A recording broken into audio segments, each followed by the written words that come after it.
Hey guys, this is the WalterFootball.com After Dark show for May 11, 2025. Happy Mother's Day to those who celebrate. So we're gonna do some talking tonight about the offensive, defensive rookie of the year, offensive and defensive NFL player of the year bets. Gonna get into a lot of other stuff.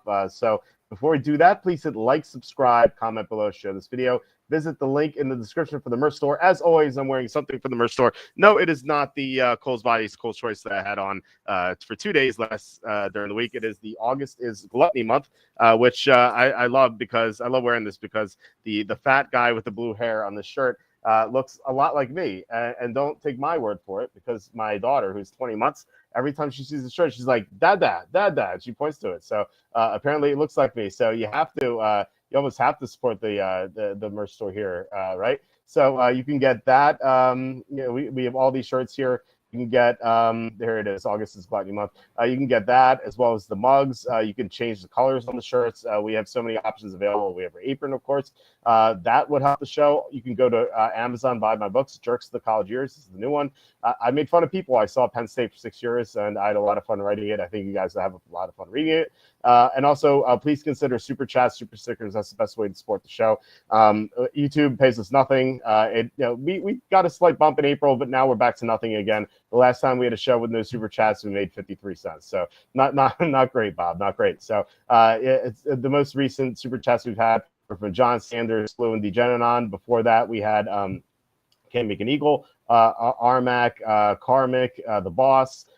Before that, we had, we also had Evan Daniel, who contributed during the draft, and so many others. So Simon says, free the apron, exactly. So yeah, you guys have been so great with the contributions. I can't say that enough, and you really keep the show going. So any further contributions would really be appreciated. All right, we are joined by Quacky T. It is the triumphant return from Tom. I think it's been 3 weeks or 4 weeks, if I'm not mistaken, because you were off last week as you were under the weather.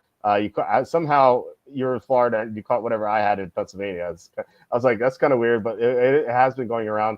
And then the week before was the NFL draft, and I guess that was it. So it's been 3 weeks. So, Tom, how have you been for this long period of time? I've been pretty good. Walt, hello to you, and hello to everyone out there in the Walter football family. It's good to be back. We've got it's weird now because now all the football's over for a while. We can segue right into our nonsense hour, as it seems to become when I'm on here on Saturdays. Nonsense hour. But hey, I was thinking, because I like to just tell you my unfiltered thoughts sometimes. Okay, do you think you could ever go to the grocery store and just buy like a box of cereal and a jug of milk and like check out with like a person? I've done that before. What do you mean? I would feel you wouldn't feel embarrassed. I would feel embarrassed because they'd be like, oh, like this guy wanted some Raisin Nut Bran, like real bad. Like I'd have to buy with other things. I don't want people making comments about what I'm buying. I don't like it. Well, first, there's a lot there. First of all, I don't get embarrassed by anything. I don't care. I don't care what people think of me. I really don't care. I honestly, when I was a kid, sure. When I was a teenager, absolutely. Maybe as a young adult, but like, I think ever since like age 22 onward, I haven't given a damn about what people think of me at all. I don't care. I've said many things, embarrassing things about me. Like, for example, I was at the dentist about a month ago, and my dentist was, because I have a lot of cavities, he was like, what is your daily routine with your eating?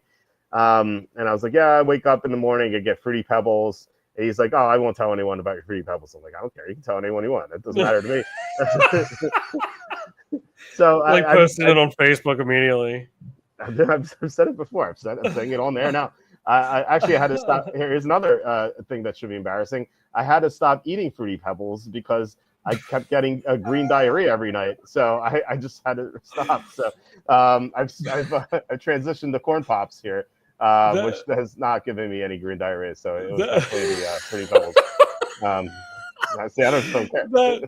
That reminds me. So I used to work at Domino's Pizza for a long time, as you know, and I remember one time this guy he ordered pretty regularly, like I don't know, like 1 to 2 times per week. He's a regular customer.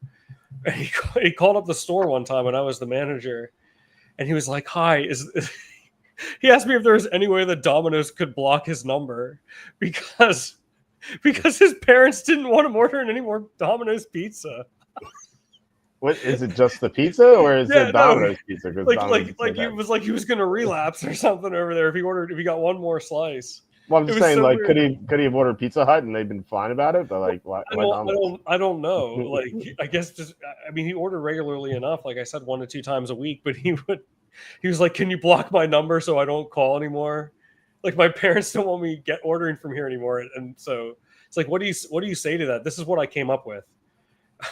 I was like, well, unfortunately, sir, I was like, I really have no control over that. Like, we can't block a number from the store. I would recommend talking to your cell phone, your phone provider. I would have said I recommend getting a local chain, not chain, a local pizza joint, because you're going to get better product there. So I would have said. I'm not gonna say that. Why I worked not? there. No, because I worked there at the time. So what? So what? I went, actually, this is a true story. I went to Home Depot in January because I needed a new dishwasher. It was mine was like smell bad, and the latch wouldn't lock. Like it was, I had to do like ninjutsu moves to like get the pot in, and close it real fast so like it wouldn't fall out. So it was a mess. Like I had it. I had it for 15 years, so I needed a new dishwasher. So I went into Home Depot and I talked to the guy there. And I told him like my situation. He's like, what does it look like in your house? Like, is it near like like an outlet or something?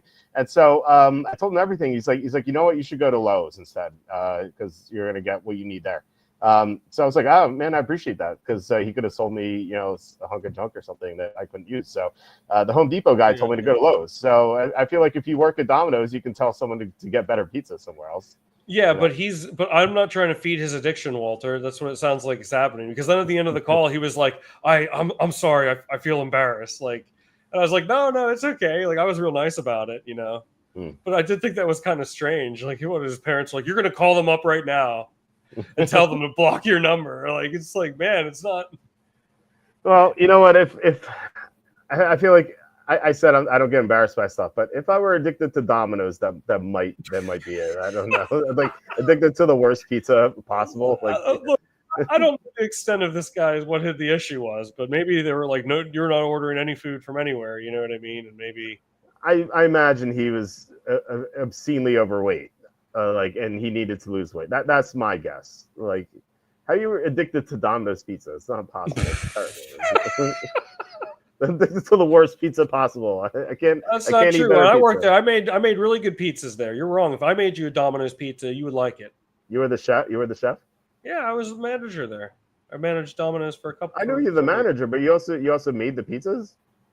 Yeah, of course. You think I don't know how to make a pizza? I've been working in pizza places for I worked like 10 years in pizza places, man. Yeah, but I didn't think the manager did that. By the way, another thing that should be embarrassing. I once saw this porn video, probably have it on my computer, about this woman. She comes delivering a pizza to this guy's house, and then obviously in a porno, as you get naked and stuff. And and she opens the pizza before they do it. Then she opens the pizza and gives the guy a slice. And he's like, "Oh, this is pretty good." And she's like, "I made this myself." And he's like, "You made it and delivered it?" He's like, "What kind of pizza place is this?" It's like what I'm thinking of. I used to do that all the time. I could help out in the make line. I was a driver too.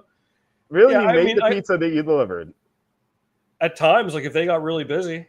Wow, that's oh my god! I thought that was outlandish in the video. I was like, wow, no, in the video, yeah. Did you write them a letter and say I don't think that's accurate? Well, no, the whole thing was the guy pointed out how absurd it was. And like I was like, just like I was like dying of laughter. Like, well, but I've been working in pizza places for. I worked in pizza. I'm not now, but I did for a long time. So I did it all. I did it all there. I made a beautiful pizza. I made a beautiful pizza. Papa John's was my first job. I made $5.75 an hour in December 10th, 2002. It's a while ago. 23 years ago. Yeah, I wonder what that is now. Dude, that's so weird. That's so weird to think about, man. We've known each other for over 20 years now. Oh, that's really like when something hits like 10 years.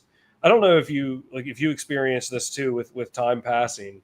Like once you hit the 10-year threshold, like that's a while. But now like things are like some pretty like for me, like last year was my 20 years since I graduated high school.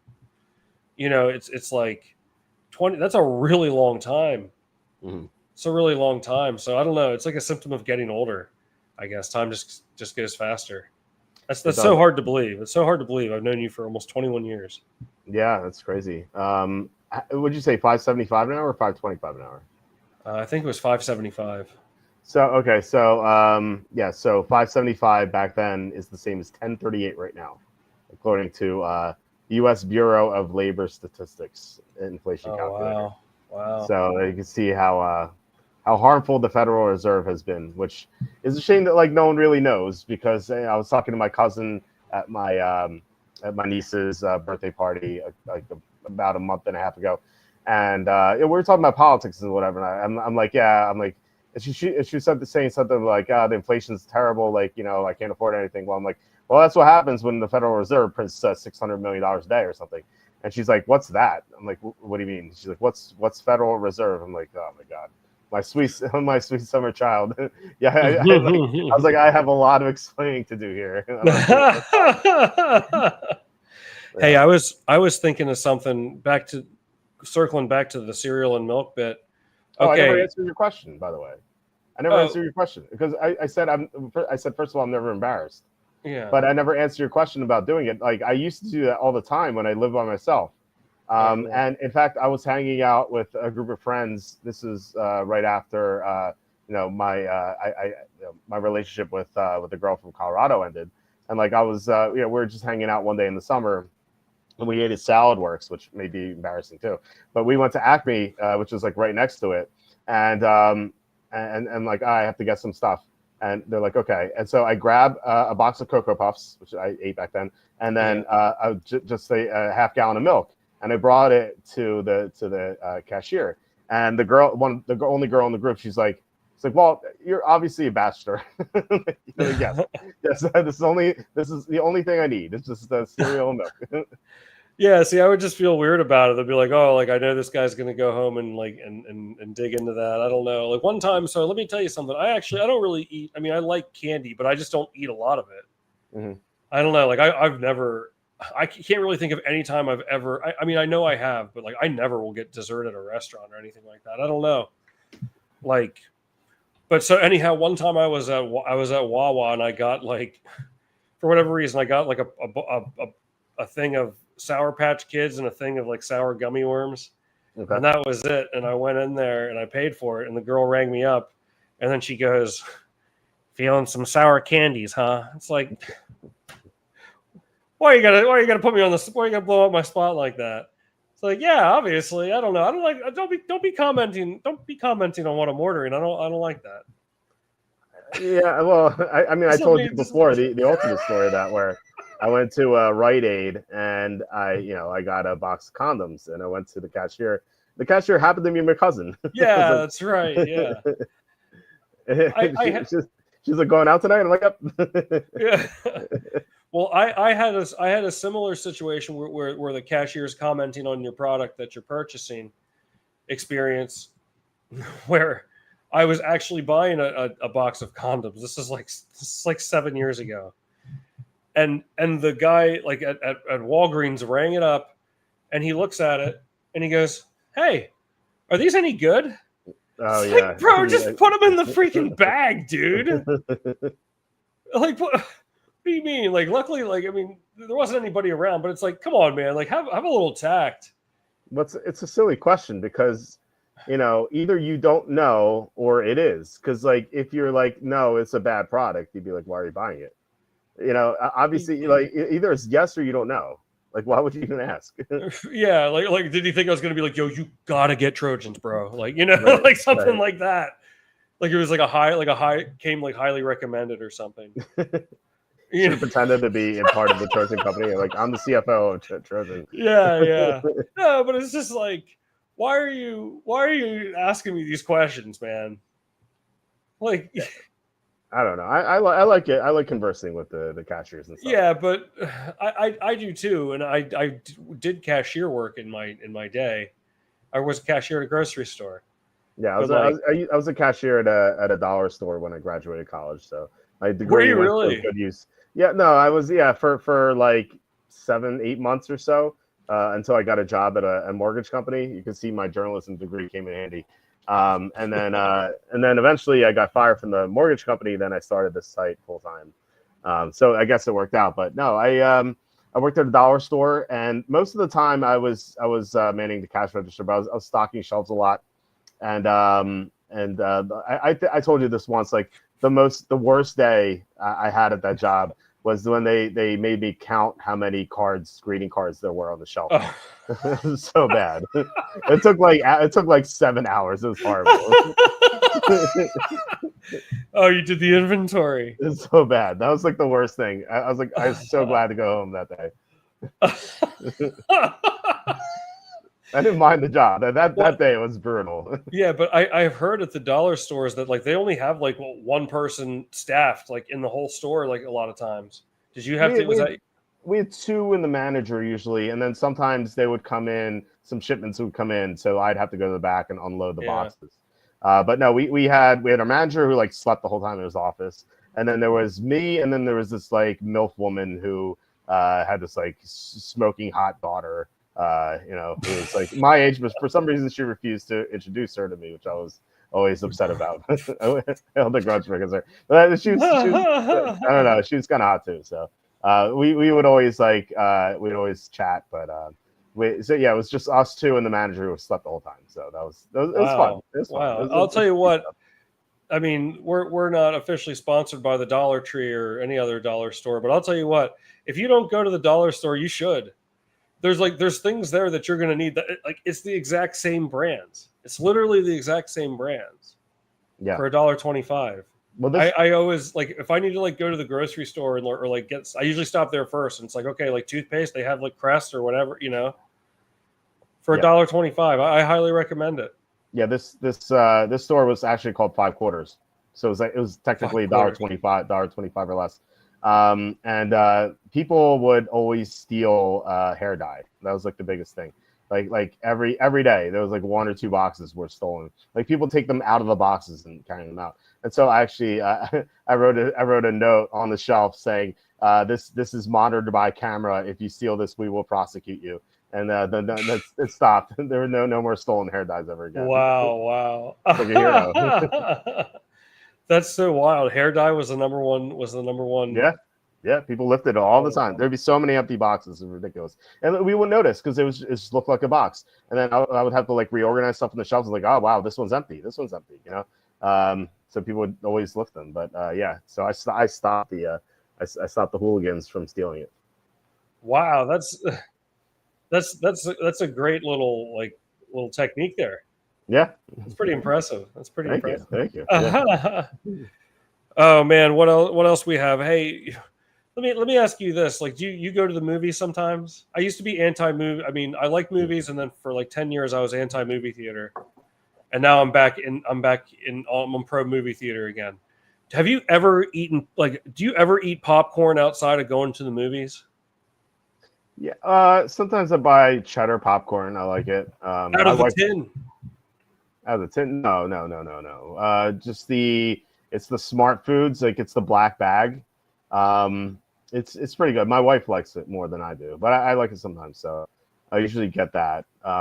Outside of that, like I usually don't eat popcorn. I'm not a big popcorn fan. I don't get it unless like the person I'm with wants popcorn. That's the only time I'll eat it. Otherwise, I'll get like candy and soda or something.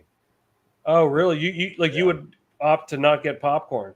I'm not a big popcorn guy. I know the tricks with the girl, but now I'm married, so it doesn't work anymore. So not even at the theater, you wouldn't.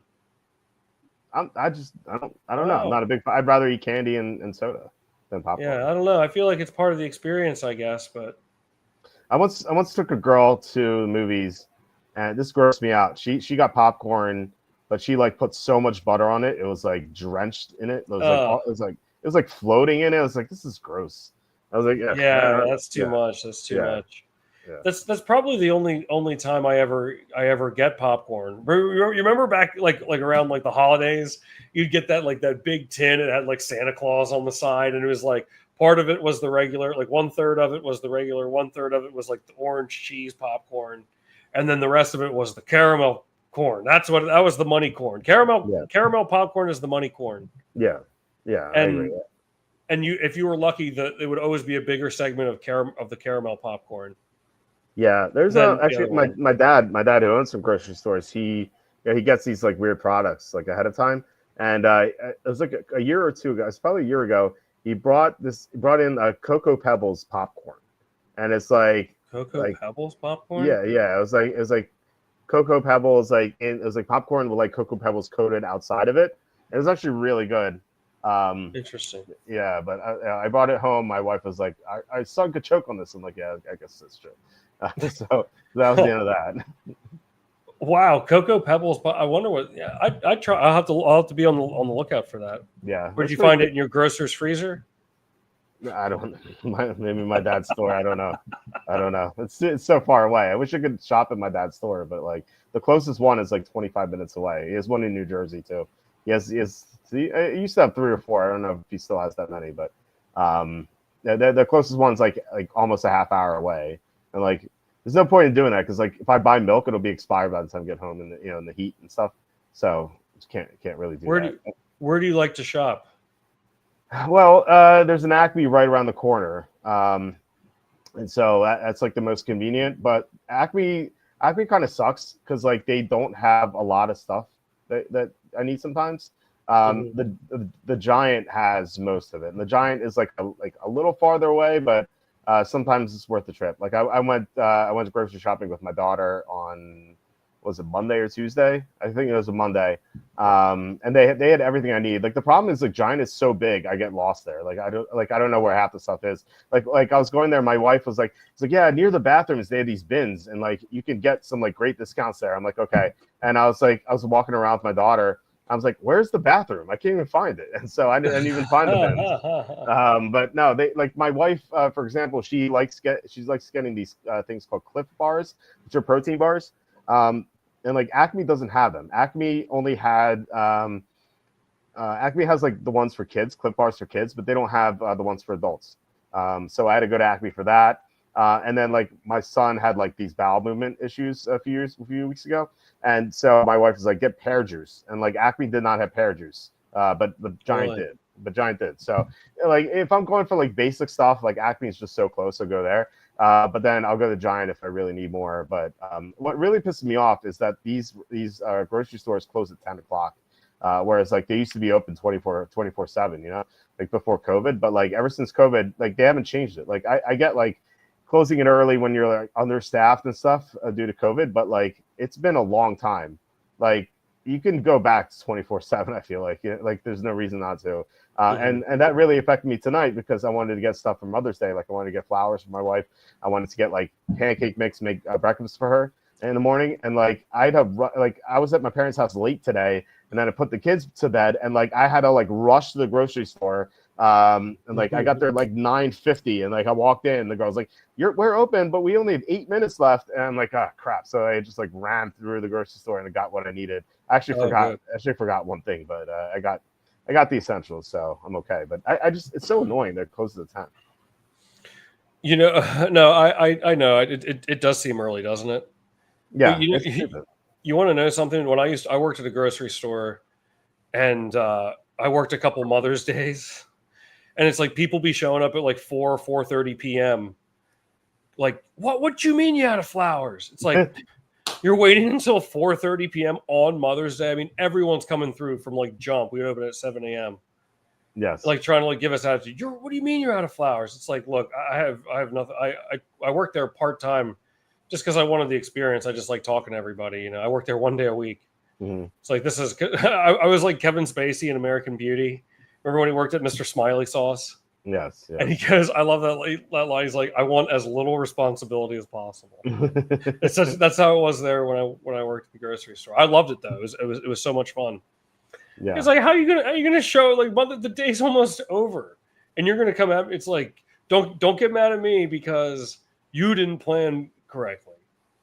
It's so easy to just go the night before. Like I went there tonight at 9:50, even like the latest possible tonight, and they had so many flower options there. Like I'm just go the night before. Like why would you go the day of? I don't know. It's yeah, you're right. Or if you do go day of, just be camp out there like people used to outside of Best Buy. Don't do that. You could just show up. You can just show up in normal times. Yeah, no, get your space by 3 a.m. for a 7 a.m. open. Right. Or just order flowers online. You can do that too. Even though it's super expensive, but still. It's risky on a day like Mother's Day. I feel like. Yeah. I know. I ordered edible arrangements too. One for my wife, one for my mom. That's expensive too. It was like $90 each. It's like, man, for fruits. Those are good gifts, though, yeah. Yeah, but I feel like they really upcharge there, like $90 for fruits. Like I know. It's the whole presentation, I guess. Like, what's the other option? Are there other edible arrangements that are cheaper? I don't know. There's Sherry's berries, I think that but they're expensive too. So like, yeah, it's ridiculous. It probably costs them like 50 cents to make the whole thing. Like, and not counting like the employees they pay, right? But like the fruits themselves, like pay, like just cost nothing.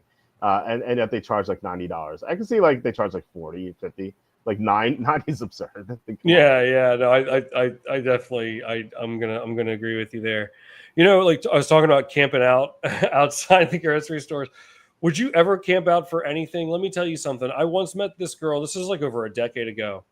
She was telling me, and she was saying, and that's fine because I think this is a normal thing to do, probably. She was like bragging to me about how she went to Times Square for New Year's Eve one year. That's terrible. And she was like, last year I went to Times Square, and I was like, I was of course cordial because I know what I was like, oh, like that sounds cool, but like that's the most I gave because that sounds like a nightmare scenario to me. Oh yeah. I just I'm more couth than that. I'm not going to be like that sounds like it sucks. Like I'm not, she was obviously very excited to share that, so I didn't want to You could be more subtle about it. You could be like, oh no, that's terrible. I'm sorry to hear that. Like because if you say like that sucks, you're just being blatant, like you're just being a dick. Yeah, like, yeah. Say, if you like give your condolences, like confused, like what? Well, no, that's a good thing. Like, oh man, that sucks. I'm sorry to hear that. Yeah, no, I could tell that like she was excited about it. It's like, okay, like yeah, I don't like it, but like she's excited that I'm happy for her, whatever. It's like you wouldn't catch me dead in New York. Like some of those people wear diapers there. Yeah. Why? Like I know. I mean, why would you subject yourself to that just to stand close to that ball dropping in Times Square, New York, like New York City? Why? You're gonna wear diapers? You're gonna go to the bathroom in a diaper? Why? So you can stand out there in the freezing cold for 12 hours? I guess I'm being unfair here. It just doesn't sound like any fun to me. I wouldn't do that if you paid me. I've never even been to New York, period. So I mean, I've never I would never go to that, let alone New York at all. Let's operate under the assumption that you need to be waiting out there for, let's just say it might be more than that. Maybe I'm way off. Maybe I'm not. You have to wait like 12 hours. You're going to have 12 hours of waiting time. It's probably a lot more than that. There's probably people camping out there at like 5 a.m, like on the 31st. Sure. Yeah. So, okay. Like even so that's a very conservative estimate. You might have to wait a lot more than that. I mean, how much would you have to be paid to there's no way I could do that. And then you can't move. That's why they wear the diapers, because they move, they're going to lose their spot. And that's the whole point of camping out. So it would be wasted. It's just like, for what? I mean, I guess if you really want the experience that bad, I don't know. I can't imagine wanting to do anything so bad that I'm like, I'm willing to wear a diaper to have this experience. I don't know. I guess if people are happy, then that's good too. I shouldn't be so harsh, maybe. Yeah, I guess, whatever. Am I being harsh? No, because they're stupid. I don't know if that girl wore a diaper. I don't think she did. She didn't say she did. Well, then she might have peed herself. I don't know which one's worse. I can't think of any scenario where I'd be like, I want to do this so bad, I'm willing to wear a diaper. No way, especially not that. Yeah, I'm trying to think of things I'd wear a diaper for, and I can't think of anything. I love the way you're like, oh, I'm trying to think of things. Honestly, I was like, I don't know. Is there something I'd wear a diaper for? I don't think so. Just let it flow, Matthias says. Let it flow, yeah. I'm telling you, yeah. What's up, Matthias? The problem is if it's cold, your pants are going to be cold the whole time, that is the worst. Yeah. Yeah, I don't know. If I were trapped there, if I had to go, if someone kidnapped me and they give me the options, do you want diaper, yes or no? I'd probably say yes. Because just if it was like a warm summer day, I'd be like, okay, I'm like, fine, I don't need a diaper. But like in the middle of the winter when it's so cold, I'd probably go diaper. That's good. That's good to know. Hey, I mean, like, would you rather be like cold, like with wet pants, like when it's 20 degrees outside at night? That sounds awful. I don't want to have wet pants at any point. No, of course not. You don't have a choice. Like I said, you don't have a choice. Like if you're kidnapped and like the guy was like, you have to pick one, diaper or no diaper. Oh yeah, of course I'll take the diaper then. Yeah, I think yeah, like okay, summer different story. Yeah. Hey, so I forgot to mention this to you. I was walking around the local college campus, and it's graduation season for colleges and I guess high schools too. When I was on a local college campus, Central Florida.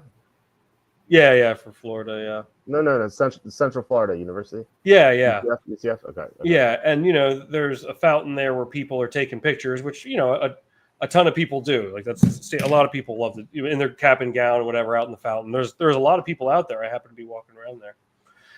So they had like yard signs. Walter, I thought of you right away, and it said, "Here's what the sign said." So keep in mind these graduation pictures are being taken. It said, no confetti zone with the circle and the line through it. Nice. That's incorrect. So that's saying this confetti is okay.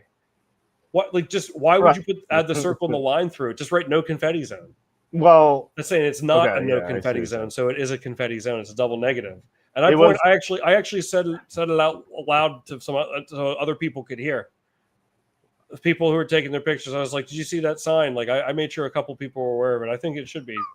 I bet if you got fined for that, you could, and it went to court, you could take the picture. It's like, look at this. Like the sign advised that it was in fact a confetti zone. By technicality, that's a double negative. Why would they add the circle? Like everyone know what I'm talking about, like the red circle with the line through it, like the no smoking sign sort of thing. Yeah, no confetti zone. Was it around the whole phrase, or was just confetti? Yeah, no, there were several. There were several of those signs. Okay. It's just it should either say confetti zone with the line through it, which seems like a really dumb way to put it. Yeah. It should just say no confetti zone. No need to add the circle and the line. Is there a name for that symbol? The circle and the line, the Ghostbuster symbol? We'll just call it the Ghostbuster symbol. I don't know. I don't know if there's a name for it. General prohibition sign is what it's called. According to AI search that I just did. General prohibition sign. So general prohibition sign. Okay. Yeah. I don't know if anyone would know what I meant if I said that. It's like, do you see that general prohibition sign? So it's like one person is like specializing. I was like, what do you mean? I would know that. Of course I would. Yeah. Hey, I was at a Walgreens recently, and I saw, how they have the alcohol or the tobacco sign, and it's like born on this date. Before it's at 2004 now. That's crazy. That's scary. I remember like as a kid, like seeing those like it was in the 70s. Wait, for tobacco? Tobacco's 21? Yeah, it's 21 now. Is it really? Wow. Yeah, I think that happened around like 2019, 2020. Huh. 2019. That's horrible. Why would they do that? I don't know, unless it was just Florida, but no, I believe it was 2019 that they changed that. Can you imagine, like, well, I don't know. I guess not. Like you're a kid that smokes, like you're about to turn 18, and then they change the law to 21. You got to wait another 3 years. I guess you shouldn't. You shouldn't be smoking.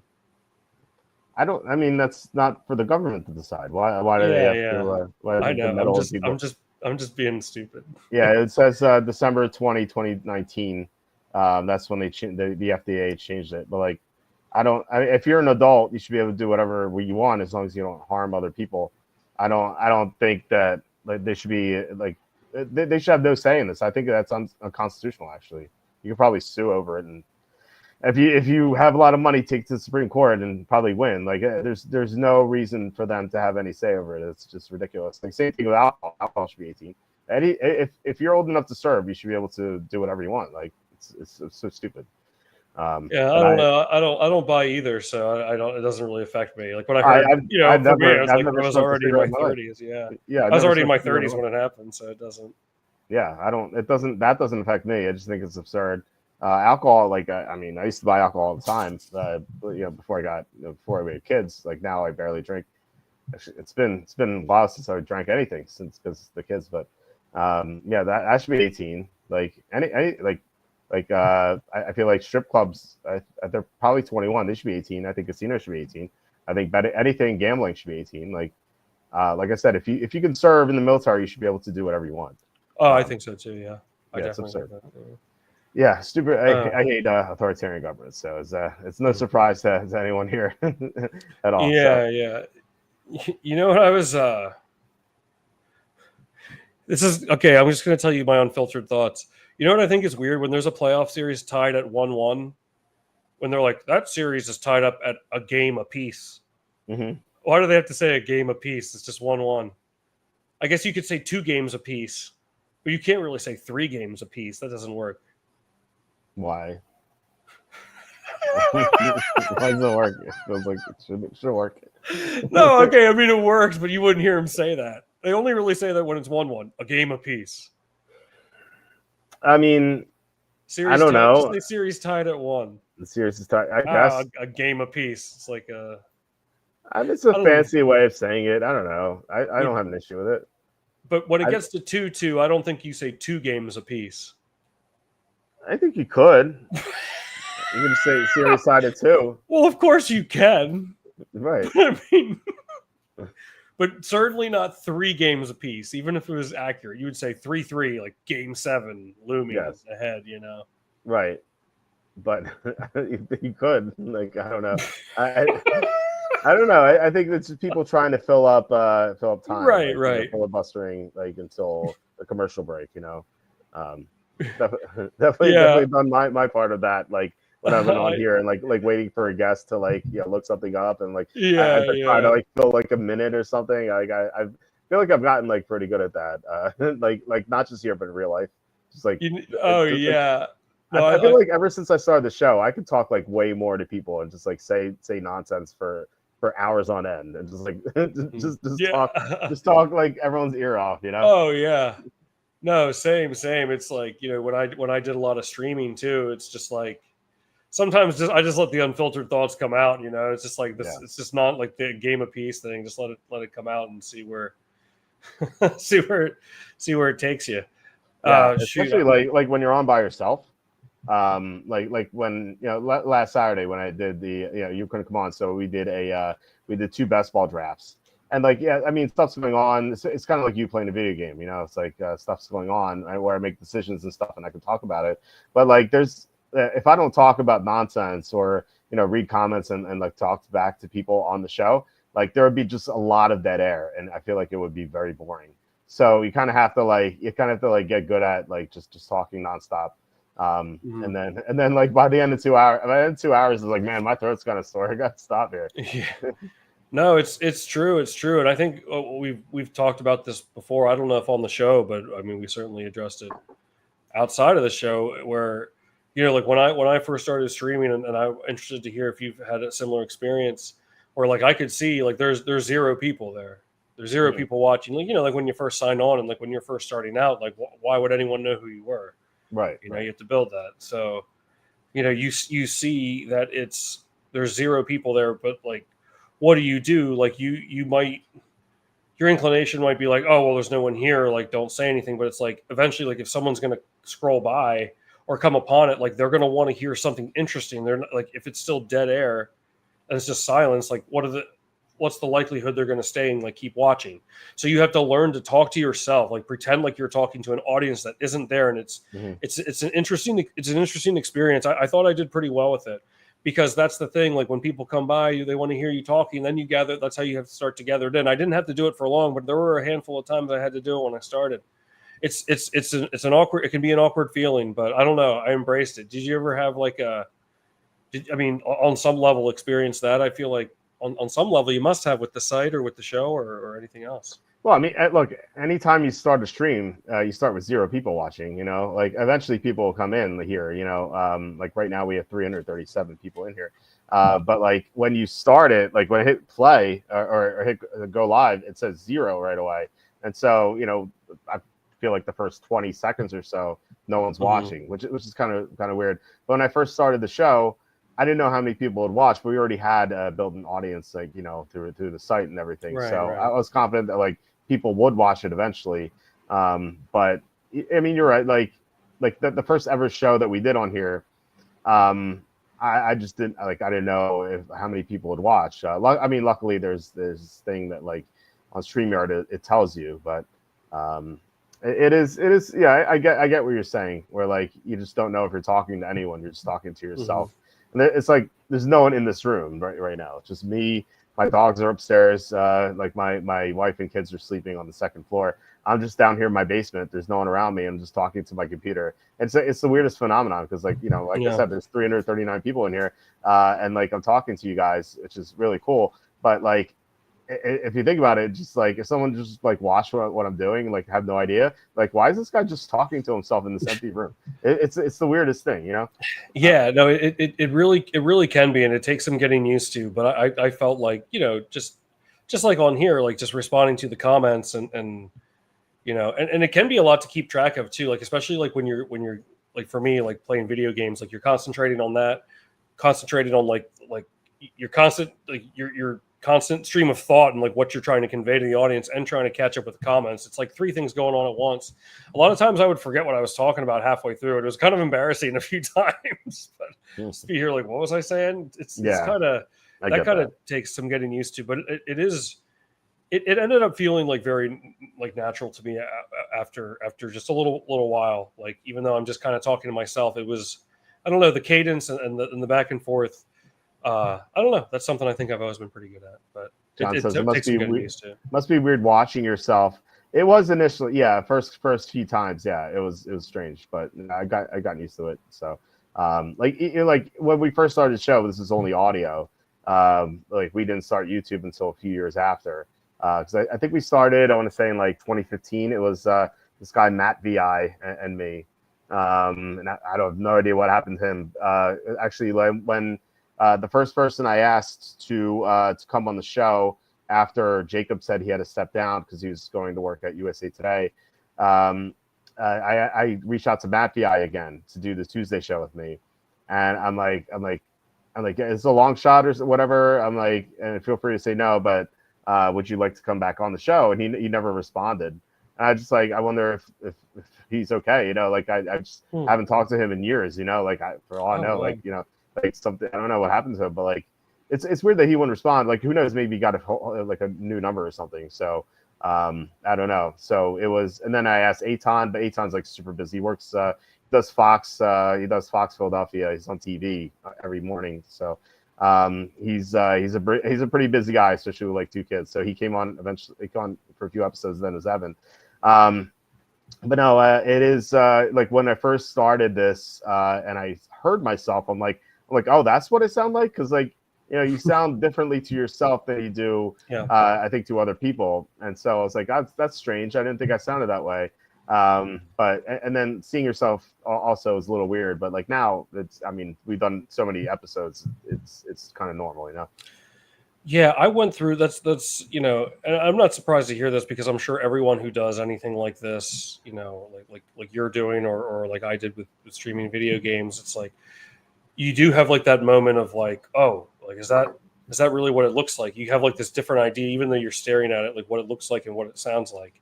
I mean, I don't think anybody really likes the sound of their voice recorded. I really, a lot of people tell me I have like a voice for radio, but I always hated the way that my voice sounded. I think everyone hates how their voice sounds. Everyone does. Yeah. But well, sure, there are a few narcissists who love the sound of their voice. Well, but sure. But I think most people do not.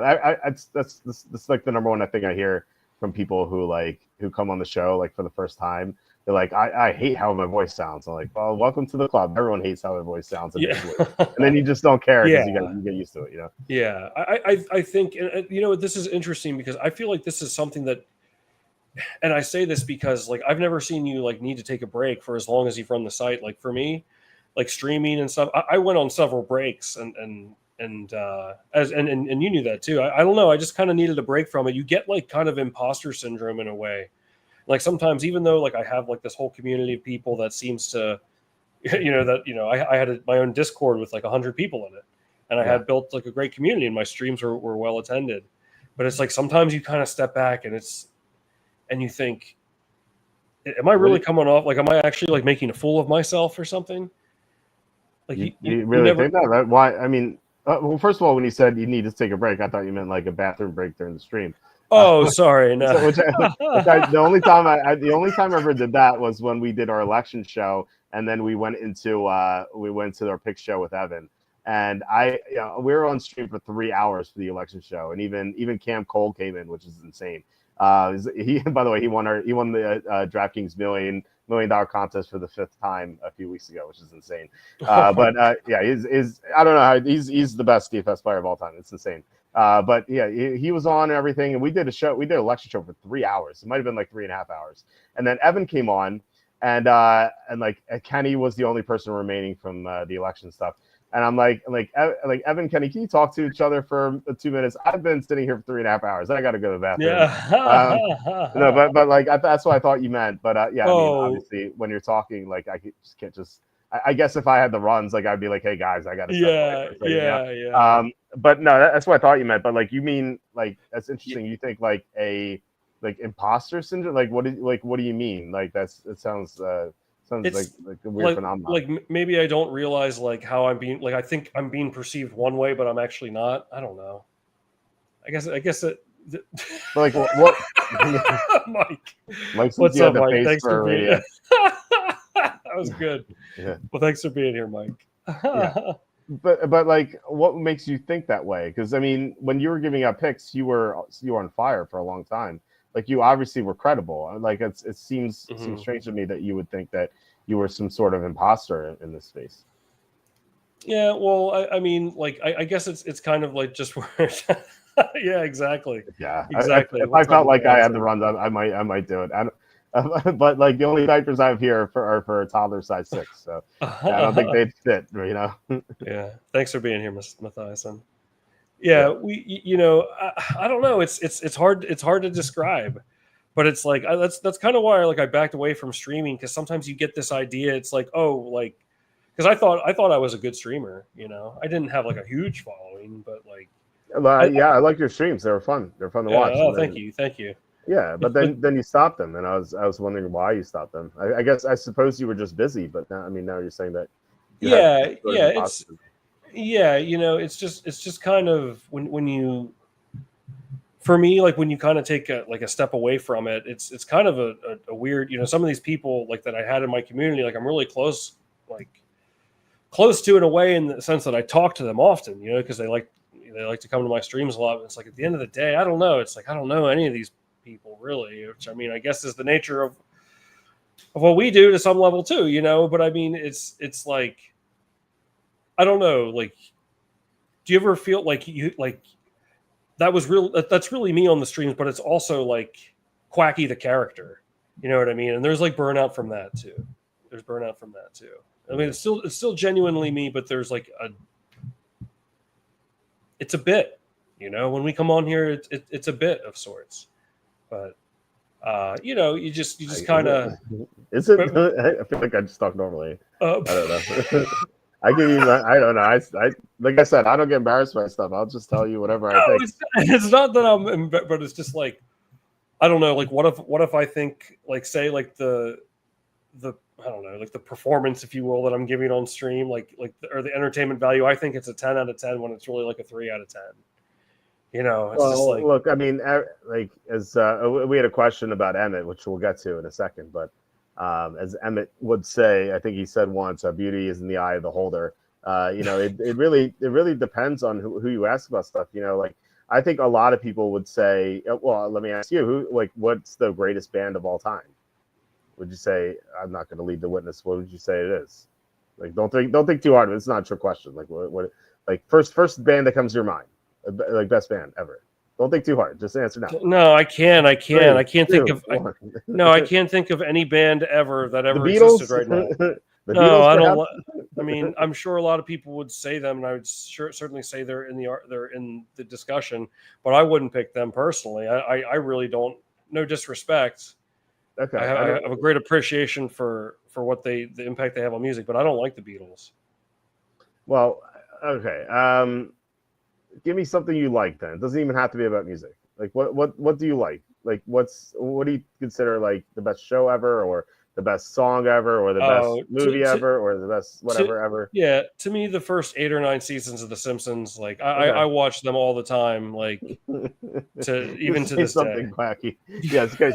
Simpsons. Simpsons is a good one. Simpsons is a good one. Yeah, yeah, yeah. So Simpsons is a show that is revered by a lot of people. Now, some people, you said you even said it yourself. First 8 or 9 seasons, I would agree. Like it did fall downhill. But let's pretend that the Simpsons was only on for 9 seasons and they ended it, and people thought it was like the best show of all time. Like there are going to be people who say like, "Oh, I don't like the Simpsons. I think it sucks." You know. So like even where you might consider like yourself, or you might think like you're doing a good job of streaming, and a lot of people might think you're doing a good job streaming as well. There might be people like, oh, I don't like that guy. I'm not going to listen to him. And like Oh, of there's course. like even like the top podcasts in on the internet, like when you have like Joe Rogan is like the top podcaster.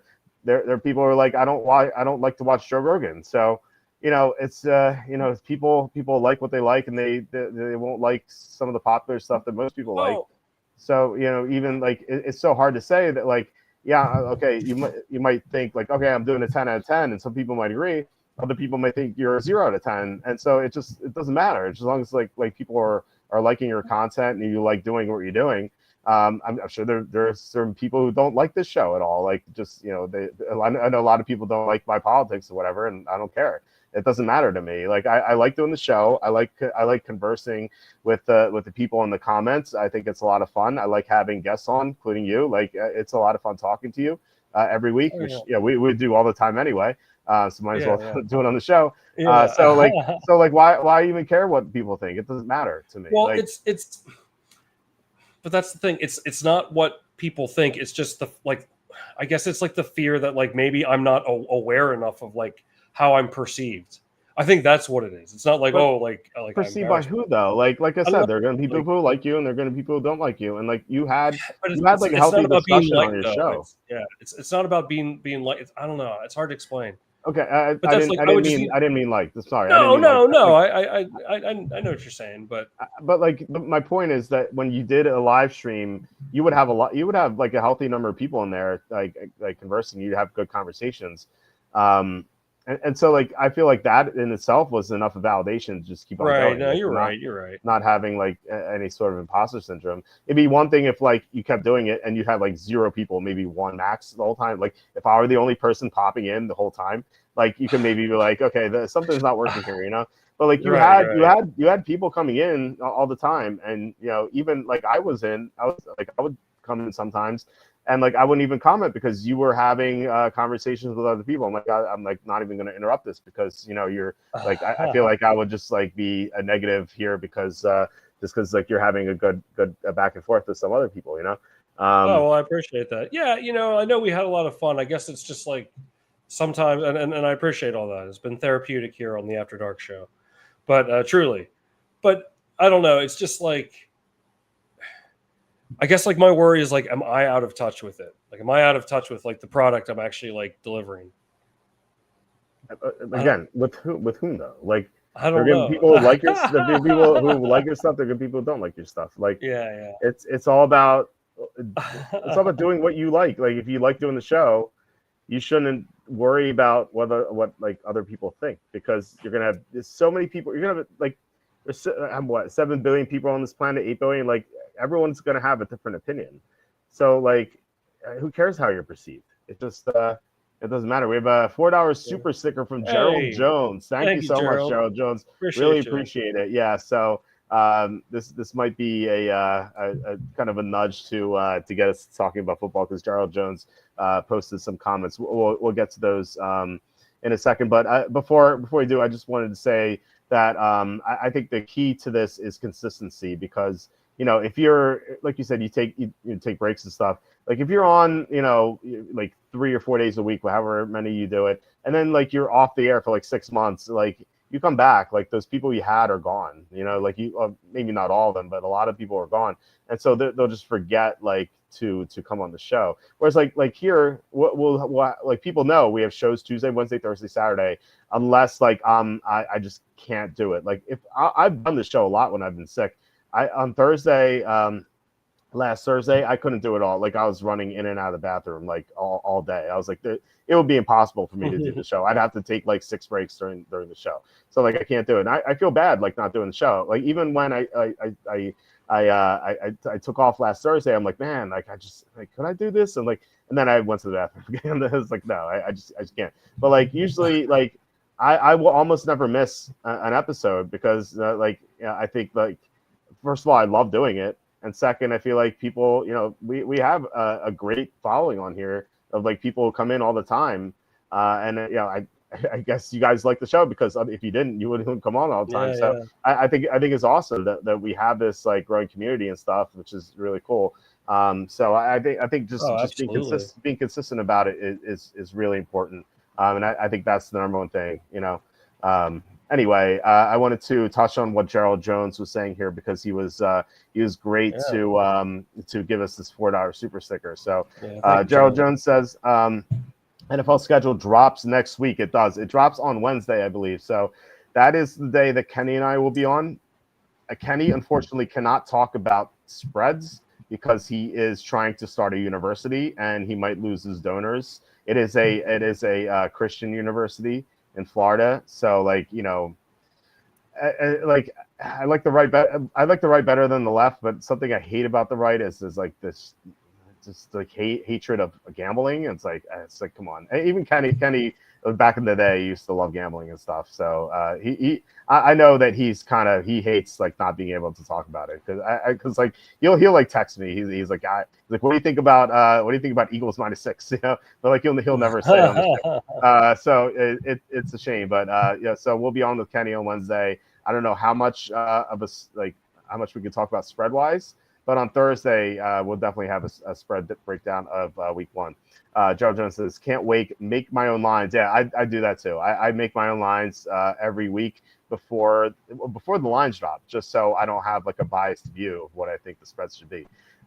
Before I see the lines, that's awesome, Gerald. I think that's the best way to do it. Free agency draft schedule is off season. It is. Walking your shoes. Been listening since Walt and Jacob. Thanks, Gerald, for listening for so long. It's a shame that Jacob can't come on anymore. Like I said, he's working for USA Today, and they have a policy that says their writers can't come on other shows. I would love for Jacob to come on the show, but that would mean that he doesn't work there anymore. So I just like. Just for that reason, I hope he doesn't come on the show for a while because I want him to succeed and do well there. But in the distant future, I hope he can come on again. Great NFL content. Thank you so much, Gerald Jones, on Major Heater since March 1. Again, Gerald. Thank you so much for listening. Really appreciate it. Says, can you just wear a mask and nobody in person, Kenny? Yeah, you could probably do that. Yeah. Hey, also, if you ever need to do a show and you're sick, you can. I'll come on.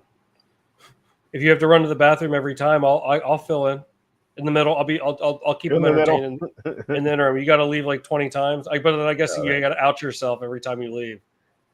Again, I don't get embarrassed, so I don't care. Oh, really? That wouldn't bother you? I wouldn't want people to, I mean, if you had to go, if you had like a stomach bug and you're going like every like 10 minutes sort of situation, they're going to know what's going on. Yeah, but I don't, what does it matter? It's a human function. Yeah, they should be grateful that like, despite your condition, you're willing to come on here and we entertain them, Yeah.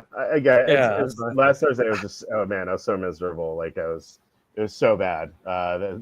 Luckily, it only lasted 24 hours. But both my kids had it. My son had it first. It was the Saturday of the draft, I was done the draft. I was like, oh, this is great. I have to do team grades, but it's like I get to do it at my own pace. And then like I'm up to like the 5th or 6th team grade, and then I have my my monitor here, and my son just starts crying, which is just very odd because he just sleeps through the night all the time.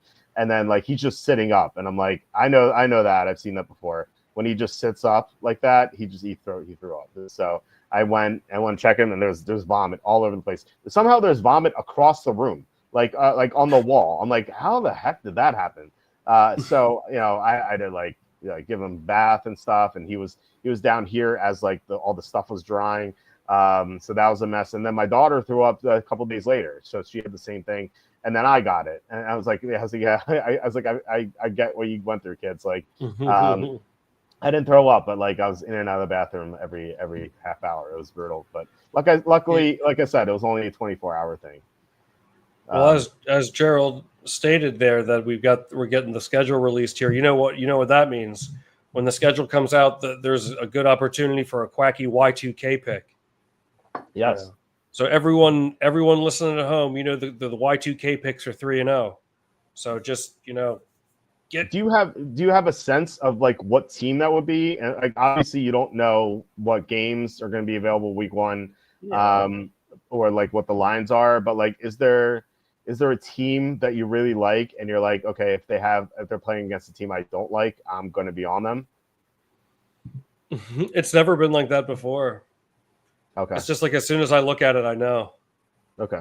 It's hard to describe like that. Oh, man, I'll never forget. We've talked about this a few times on the show. What was that? The 22-23 season, was it? When the Eagles Vikings, right? Right. That Eagles Vikings game week 2. Two. Remember, Mm-hmm. I said if the Vikings beat or cover the Packers in week 1 and the Lions cover against the Eagles in week 1, I love the Eagles in week 2. That was like I just looked at the schedule like for the first 2 weeks. I was like, boom! Like I knew as soon as I looked at it. I don't know how I felt, but like that's how all the Y2K picks are. Okay. So everyone just start rubbing your hands together and getting ready for the Y2. I was thinking about stuff for week 1, because there is I hate trends, but like this one makes a lot of sense, and it's not really a trend. It's more of like it's just more of like a function of how the NFL works. Anytime there's a new head coach and a new starting quarterback on a team, like I swear they cover like 25% of the time. Like this happened 4 times last year. The only team that covered was New England against Cincinnati, where that game where the Bengals didn't show up at all, because they had the Chiefs the next week. That was the only one that covered. Like we even had Washington and Tampa, and Jaden Daniels had his worst performance of the year in that game. I'm looking forward to that. And I was thinking like, what are the first time coaches and first time quarterbacks this year? And I was thinking like, the Raiders with Pete Carroll and Geno Smith. Obviously, Pete Carroll's coached before Geno Smith was a starter last year, but this was first time with the Raiders. Both of them first time with the Raiders. It's kind of like last year with the Falcons. Like we had Dan Quinn first time with the Falcons, and Kirk Cousins first time with the Falcons, and they got blown out by Pittsburgh at home. So that is one. If Tyler Shuck starts over the Silver Snake, Spencer Rattler, with the Saints, you have Kellen Moore there. That is a first time coach, first time quarterback. And there's one more. I can't think of it off the top of my head right now. But there are 3, I believe. So that is something I'm looking at as well. But I was kind of like thinking about that last night. I'm like, man, I hope the Saints start Shucks so that this applies to them, and hopefully they're not playing against each other. That would suck. Well, who do you think is going to be the opening game? Do we know that yet? Well, the Eagles are hosting it, and I assume we can actually like guess here. I'm gonna look at this the Eagles schedule. Eagles and the Washington Commanders. Yeah, that could definitely be one. I don't know if they're gonna want a divisional game in week 1. They like to save those to the end. So yeah, look, this says opponent TBD. They don't know yet. So let's look at the home games for the Eagles. So we have Dallas, Giants, Redskins, obviously the divisional games. Like I said, though, I think they want to wait for those toward the end of the year, but it could still happen. If it's one of these, I think it's going to be the Redskins. Then they have Bears. No, Lions is very possible. I think Rams that's very maybe. strong. I don't know. Yeah, maybe Rams. I could see, but the Rams really going to draw on a huge audience like the Lions would. I don't know. Yeah. You have the Raiders, probably not. Broncos, probably not. And that is it. They don't. I guess they have more. They have more road games than home games this year. You have the Bears, probably not. So Yeah, I think it's either the Redskins or the Lions. I'd make the Lions the favorite because they're not divisional, but it could easily be the Redskins too. You know, Jane Daniels versus Jalen Hurts opening night, like that seems something like the NFL would want to do. But then again, like we saw that in the NFC Championship, it was an utter blowout. So I wonder if they'd go with the Lions because that was the game, that was the matchup we were supposed to see before the Lions lost to the Redskins in the divisional round. So this is kind of like a what if, like what if these teams clashed at the end of the year last year. Now the Lions are healthy, unlike what they were last year. So I think it's gonna be much more interesting. But then again, the Lions lost both their coordinators, so I think that's definitely going to play a factor this year. So I think I think it's gonna be Lions Eagles if I had to guess, but it could also be Redskins Eagles. And I can't really see if I had to guess a third possibility, it might be Rams, maybe the Bears. They're getting some hype, but I really think it's gonna be Lions or Redskins. Which is your what rivalry in the NFL do you like to watch the most? Like what game do you get excited about the most? Would you say? It's weird for me to get excited about a game because I love watching any NFL action, even if it's like the two worst teams in the league. I would still love to watch it. So it's not like I don't really get excited about any game, Or okay, rather, what do you think is the most interesting rivalry, maybe, or intriguing rivalry? I think it changes all the time. Like like Packers Bears is the longest standing rivalry in the NFL, but like the Bears were bad for a long time. So was it interesting? Like I don't know. It was like someone outside the NFC North. I would say no. But if you're a Bears or Packer fans, obviously you'd be more interested. I think especially if you're a Bears fan because you had nothing else going for you, and like you could be like, oh, at least we beat the Packers. We didn't do anything else. We beat the Packers, but which obviously didn't happen because the Packers always beat the Bears. But no, I don't know. I mean, if you're asking me, like I guess like what are you looking forward to next year? I want to see another Ravens Bengals game because like those were two shootouts last year. They were a lot of fun. Unfortunately, we were on the wrong end of the first one because stupid coach decided for a 50-something yard field goal. In overtime. So stupid. But no, those games were a lot of fun. A lot of fantasy implications. I feel like that probably be like the matchup. Divisional matchup, I should say, that I'm looking forward to the most. Eagles Redskins should be great. Like that's not even a rivalry. Like Eagles Redskins, they're in the same division, but like those two franchises don't care about each other. At least like they didn't used to. Maybe they will now. But those games should be a lot of fun too. And so it's like Colts Broncos. Quacky. How's it going, Slew? Thanks for being here. Yeah. Well, I think I'm going to be fully recovered by the start of this season. I hope. We'll see. Things haven't been the same around these parts since the Battle of Horses. I really need like a cowboy hat to go. Yeah, it sure hasn't. I think we should. I like the Steelers and the Ravens. Yeah, I got Those are always good games. I feel like. Yeah, I guess like the ones in Pittsburgh always go the same way. Like there's these ugly games, and Baltimore always plays them poorly for some reason, and the Steelers always seem to win like 20-17 or like 23-20. And then when they play in Baltimore and Jackson's healthy, it's a blowout. So like it feels like they're almost formulaic to me. So I don't know. It is like the Steelers play such ugly football. Like it is. I don't know. I love watching any football, but I can see it's like an outside. If you're an outsider, it's tough to watch Pittsburgh because they play so sluggish. They play so sluggishly offensively. It's brutal to watch. Yeah, I feel like that would always happen. Like some of those Roethlisberger teams, it's like some games they can't gain a single yard, and then turn around they won the Super Bowl. It's like what happened? Yeah. They'd be playing the worst team in the NFL, and they're up 13-10 in the fourth quarter, and they're favored by 13. They're up 13-10, and it's like, why'd I bet on this dumb team? And then, like you said, they go to the Super Bowl. It's like it's so infuriating. Like that team would just like never covers as a favorite. They always covers as the underdog. My dad, who's like he loves betting sports, especially football. He has a rule. He just does not bet the Steelers during the season. He's like. Yeah, if I'm like I like the Steelers. He's like, I'm not betting it. It's like every Wow, time. they're on the restricted list. Yep. There's only one instance when I'll their games really interest me, and it's always going against them.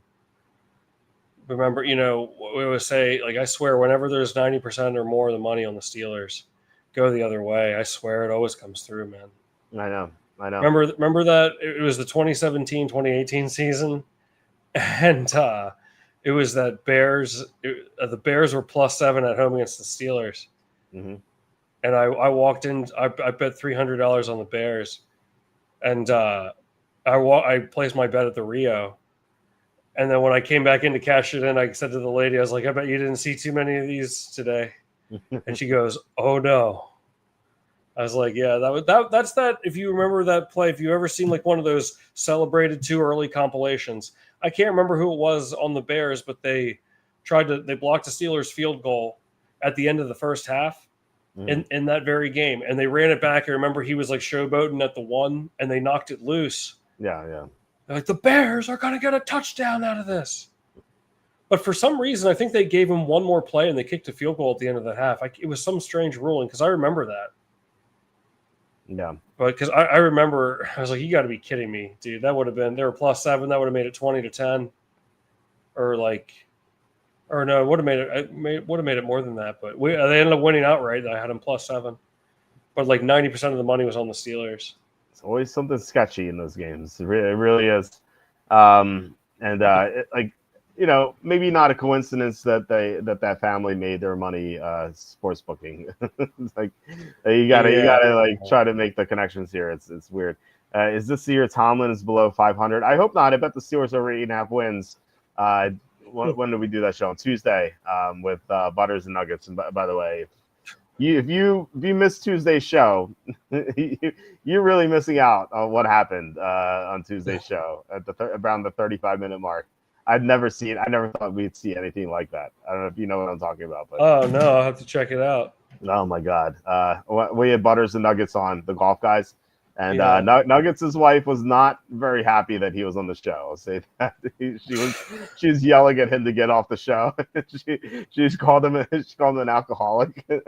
She was yelling at him. Oh my God! She was yelling at him for like 10 minutes. I was cracking up so hard, and Butters was laughing too. And like the last thing that we heard, and like, because he was like, guys, I better get off. I'm gonna be like John Bobbitt here. and so and then he was like, oh, she has a knife, and he's like, I gotta go. This is amazing. That was incredible. Funny. So if you guys haven't watched the show, believe me, just watch it at like around the 35-minute mark. I got a text from Nuggets today, so he's I assume that he's in one piece. So yeah. He made it, because what happened was they had a flight to Aruba that they'd leave at like 4:30 a.m. And like he said, he came on the show, and he even said he's like, yeah, I have a flight going out, but I'm not going to sleep, so I might as well do the show. And apparently his wife was not happy about it, so it was so funny. It's so funny, guys. Definitely watch today's show if you can. Before we get into Offensive Rookie of the Year and Defensive Rookie of the Year, Offensive Player of the Year, Defensive Player of the Year, I want to go through the comments here and see if we missed anything. Sue asking, I hope the Quackster's been watching a lot of hockey. His Kings got knocked out. So who does my next bonus bet go to? Well, I can't believe the Kings got eliminated. Sorry about that one, boys. But Walt still got it because I recommended the Caps and the Jets. The Caps are down 2-1, but I think the Jets are tied with the Stars at a game apiece. That's right. That's right. I took out hedge bets on the Hurricanes and Stars, like small ones, very small ones. So I like both of those teams, man. It's going to be hard to. Every team left is good. Every team. This is a good. There's a lot of parity. I mean, really, I think anybody could win it. Or, well, unless I don't know what happened tonight if Edmonton went up 3-0 on the Knights. Maybe other than the Knights, but I don't know. Well, I mean, based on these odds, it doesn't appear so. Yeah, Golden Knights won, so it's 2-1. 2-1 apiece. Okay. Golden Knights is 10-1. If they went down 3-0, they would be like 30-1 or 40-1. So Yeah, geez. Look at the Capitals are now 26-1 as the 1 seed. They're only down 2-1, Yeah, but I yeah, guess that's weird, isn't it? clearly they think the Hurricanes are. I mean, they're the favorite there.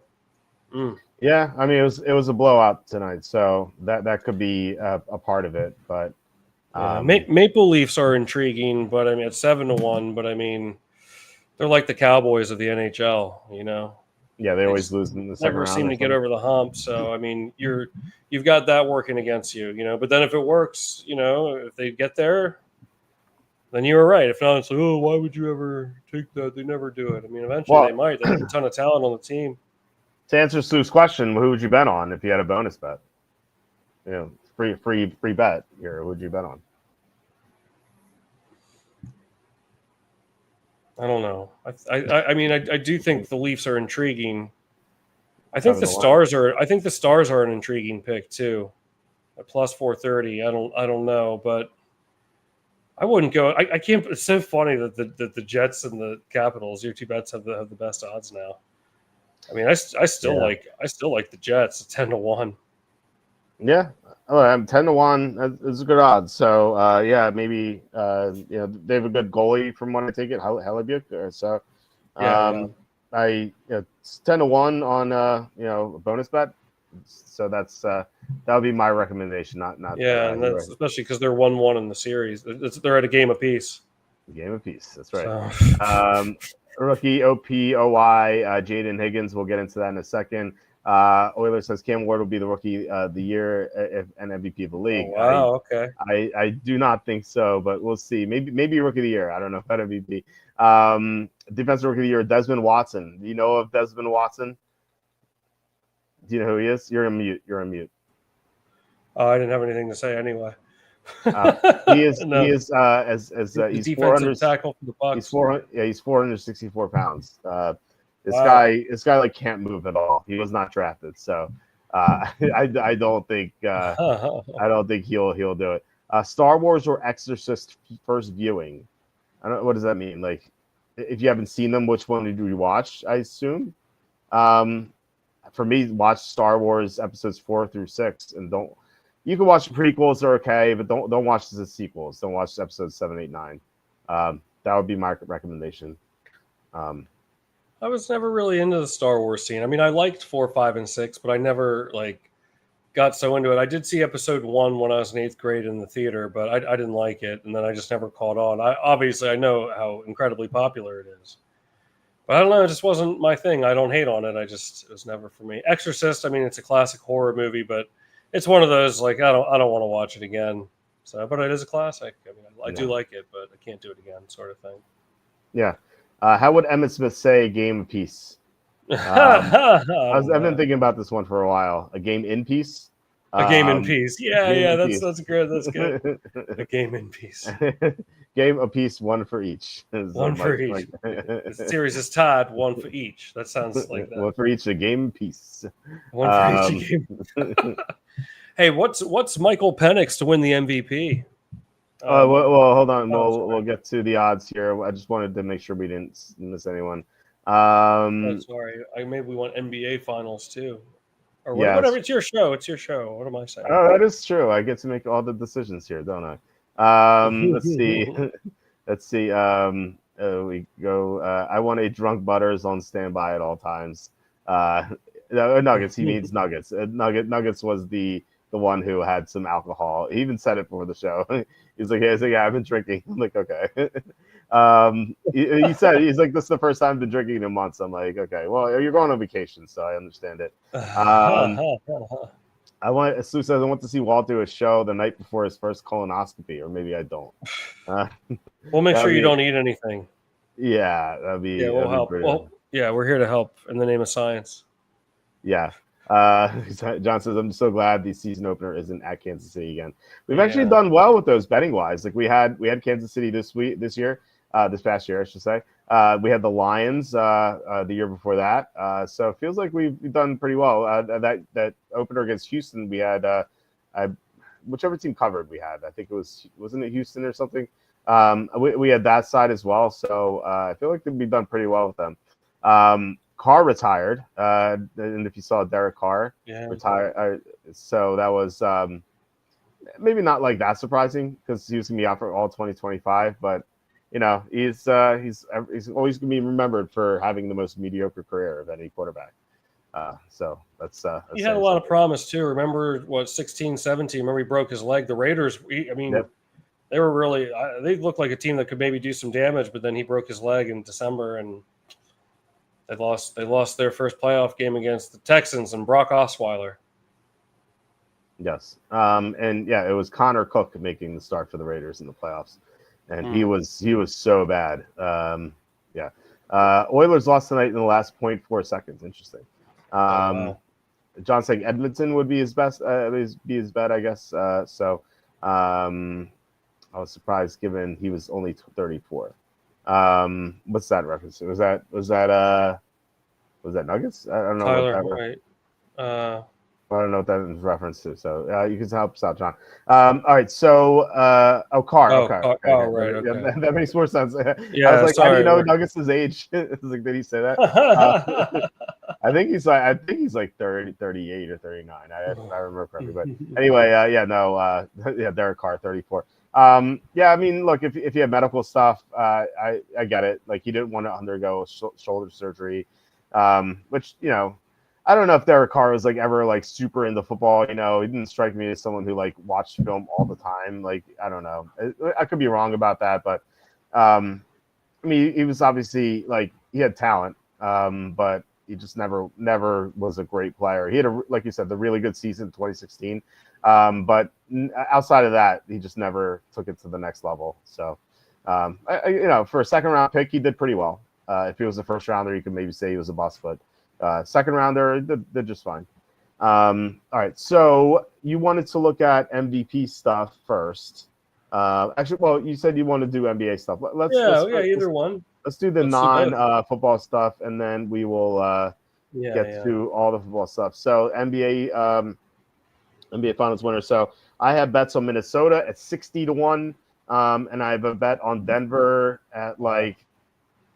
Was it 20-1 or something? It's on that. The Denver pick is on the site. The Minnesota one I did kind of like as a reaction to how they slaughtered Denver because they have Denver's number. It's unbelievable how they have Denver's number. So I thought if like they meet in the Western Conference Finals, Minnesota should be able to beat Denver pretty easily. So that's why I bet those teams. And then I've been hedging Oklahoma City and Boston, like with like profit boosts and bonus bets. Just because I have money on the other two. I can't really see anyone else winning. Like, maybe you could talk me if you really wanted to talk me into Cleveland, I could listen to it. Outside of that, I think it's going to be one of OKC, Boston, Minnesota, and Denver. And like even Denver, I'm not even that much of a believer. But the fact that they have the best player in the NBA, like you have to put them in the conversation. The problem is like I said, Minnesota owns them. They can't stop Edwards. And the Minnesota has the bigs to combat Jokic. So, like, if it's that matchup, like, I think Minnesota's going to crush them. So I hope Minnesota goes to the finals. So, like I said, I have a 60-1 bet on them. And then, it might be Boston. I think Boston is going to win every game in the series against the Knicks going forward. I mean, they were shooting 25% from the field, or from three, I should say, in games 1 and 2. And they blew 20-point leads. So I think that they're going to kind of rebound, improve to the mean, as I wrote on the site. So I think they'll win the series 4-2, and I think they'll take care of Cleveland the next round, and then it'll be I think Minnesota, Boston, could be OKC, Boston, one of those two matchups. I hope Minnesota, Boston, but what do you think in the NBA? Would you bet any of these right now? I'd put $10 on the Pacers. You would? Really? Yeah. Why? I don't know. I like them. You don't know. I think it's worth it at 25-1. They're up 2-1 in that series. 2 games to 1 apiece. But Cleveland was missing Garland and Mobley for the first 2 games. Like, of course they lost those games. Like, and those guys came back and they crushed Indiana. I think Cleveland's winning. I think that could be a 4-2 as well. I think both series could go 4-2. Really? You were so down on Cleveland, I thought.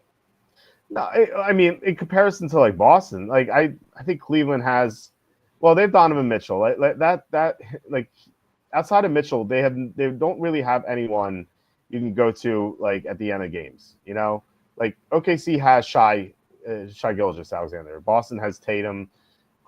Minnesota has Edwards. Denver has Jokic. Like all New York even has Brunson. And then the Warriors have they used to have Curry. He's hurt. And then so like it feels like Cleveland and Indiana are like were really the only teams that didn't like Mitchell. Yeah, Mitchell's you could say him. But like I feel like Indiana's like the only team that doesn't have that sort of player. I think. So that I wouldn't bet Indiana at all. I think they're the worst team of the 8 still left. So I wouldn't bet Golden State either because Curry's hurt. So if Curry were healthy, this could be a different series. Like I said, Minnesota owns Denver, but like Minnesota does like they don't match up that well against Golden State. So I was kind of like scared of that. I really wanted Minnesota to play Houston. Because I thought Minnesota would crush Houston. Houston, another team that doesn't have anyone who can score at the end. I like the Timberwolves too here at plus 850. Yeah, no. I mean, I have like I said, I have 60-1 on them. So like this just Awesome. seems way too low. But just looking at these odds blindly, I do think Minnesota plus 850 is the way to go. And then I would try to hedge it with one of OKC Boston. But yeah. I think this is pretty straightforward. Yeah. Obviously, some injuries could change stuff, but like I think we're pretty confident we can cross out these bottom 2 teams, and I think New York, and then and it's one of the other 5. And I really want to write off Denver, but they're up 2-1 and they have the best player, but like their defense sucks. Like they can't stop anything, and they get crushed by Minnesota if it's Minnesota in the Western Conference Finals. So. But who knows? Edwards could get hurt. That happened to Boston that one year. Remember, Tatum got hurt, and then Miami won that series. So anything could happen, I guess. Well, almost anything. So yeah, I mean, there are these exactas too.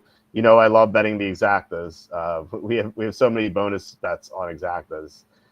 If it's Minnesota, Boston to beat Minnesota is plus 750. Seems okay. I think I'd rather just bet Minnesota. What is Minnesota to beat Boston is 22-1. I like that. Yeah, that's interesting. I like that too.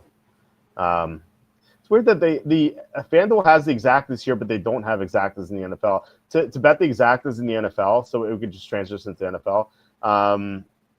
You actually have to you have to parlay like if you want Eagles to beat Chiefs, you have to go Super Bowl Eagles, Super Bowl win Eagles. And then a stage of elimination, you have to say Kansas City to lose in the Super Bowl, and then you could parlay them at 38-1. This is so stupid.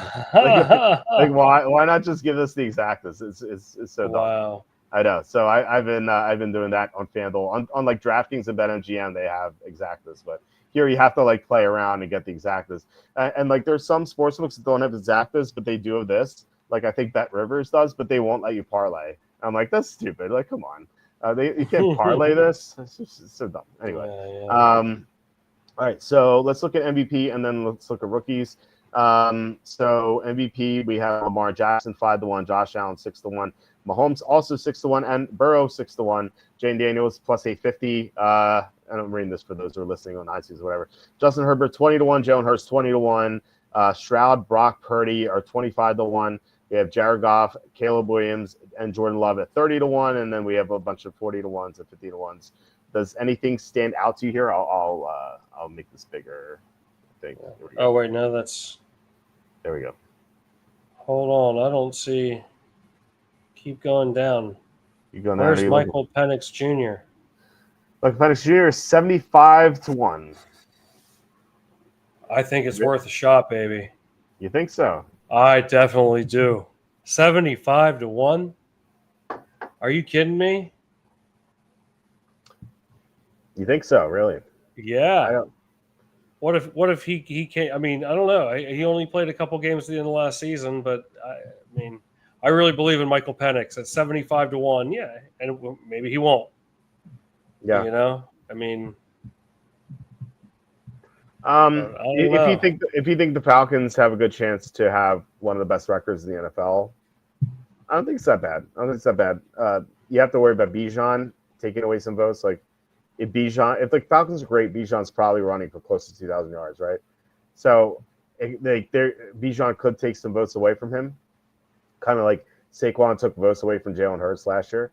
That's what I would worry about. Plus, like Penix is not really a scrambler, so he's not going to get those rushing touchdowns that a lot of the MVP winners have gotten recently. You know, like Lamar Jackson won it recently, Josh Allen won it. Like they are guys to rush for touchdowns. Like I think like if I had to bet something here, even though the odds aren't great, I think like Jaden Daniels at plus 850. Like I think he should be priced among this top line. Like I think he should be 6-1 as like in addition to Burrow and Mahomes. So it's not like amazing value, but if you have a profit boost, you could take this to I don't know 12-1 and 13-1, and then at that point, I think it's looking pretty good. And plus, there's no one to cancel him out. There's no Saquon Barkley in this offense. It's like Brian Robinson's not taking away votes from Daniels. And plus, he's in that second year. You always see, not always, but like CJ Stroud kind of bucked that trend. But for the most part, you see quarterbacks in their second year making a big leap, especially if the organization made good moves around him, and they did. They added Deebo Samuel, and they also acquired Larry Tunsil to block his blind side. So this offense is, unless Daniels falls off for some reason like Stroud did, this offense is going to be even better than it was last year. Daniels has all the talent in the world. So I think, like I said, this is not like a pretty long shot. You're not going to like brag to people that you had this line. It's not like a 30-1 or 40-1, but like I think it's the right move. I think that I think Daniels could even be considered like the front runner to an MVP this year, like right next to Lamar Jackson. Like I think Lamar Jackson, Josh Allen, and Daniels should all be plus 550 or so. I mean, I like the logic too. I want a long shot though, baby. I want to get a Michael Penix Jr. bet. Well, I'll give you a long shot. So this is the same draft class as Michael Penix. Someone recommended to me this guy to me as well. We have JJ McCarthy at 100-1. I think Minnesota's roster is top 3 in the NFL if you take quarterback out. And JJ McCarthy is Kevin O'Connell's handpicked guy. Like this is the guy he really wanted. It's kind of like Sean Payton with Bo Nix or the Falcons with Michael Penix. Like this is the guy O'Connell saw and was like, I want him in my offense. And O'Connell, like, he knows a thing or two about offense, right? Look what he did with Sam Darnold. McCarthy's also a guy who can run, so he can get those rushing touchdowns we talked about. And I think Minnesota might have the best offensive line in the NFL if the rookie Donovan Jackson pans out, the guard they took at 24, because they signed Ryan Kelly, the center, and Will Fries, the guard, both from the Colts. They're going to have Christian Darrisaw back from injury. He missed the second half of last year. Plus, Brian O'Neill is a great right tackle. I think McCarthy's is set up so well in this offense. Hawkinson's going to be healthy all year. He has Justin Jefferson, Jordan Addison, great duo. I wish they had a third receiver he could count on, but it just feels like McCarthy is everything you could ask for. Great blocking, great receiving help, a good running game to support him with Aaron Jones, and a great coaching staff. And he should not be 100-1. I think that line's absurd. If you look at some of these other quarterbacks, like Kyler Murray's 50-1. Like I think McCarthy should have better odds than Kyler Murray. Maybe like he should probably be like 40-1, honestly, along with like Baker Mayfield, Dak Prescott, Matthew Stafford. Like that's where you should be priced. So 100-1 is a great deal. Do I think he's going to win? Probably. It's a long shot. No, probably not. But of all the long shots, I think he's the best one. So I might put a small bet on McCarthy to win MVP. I mean, I think that there's a lot of value there too. I mean, it's obviously given the odds, it's a bit of a tall order, but I like the logic for sure. Yeah, give me 10,000 on it. 10,000. Well, they even let us bet it. Let's see. Max wager $500. Sorry. Yeah. You can't win $1 million.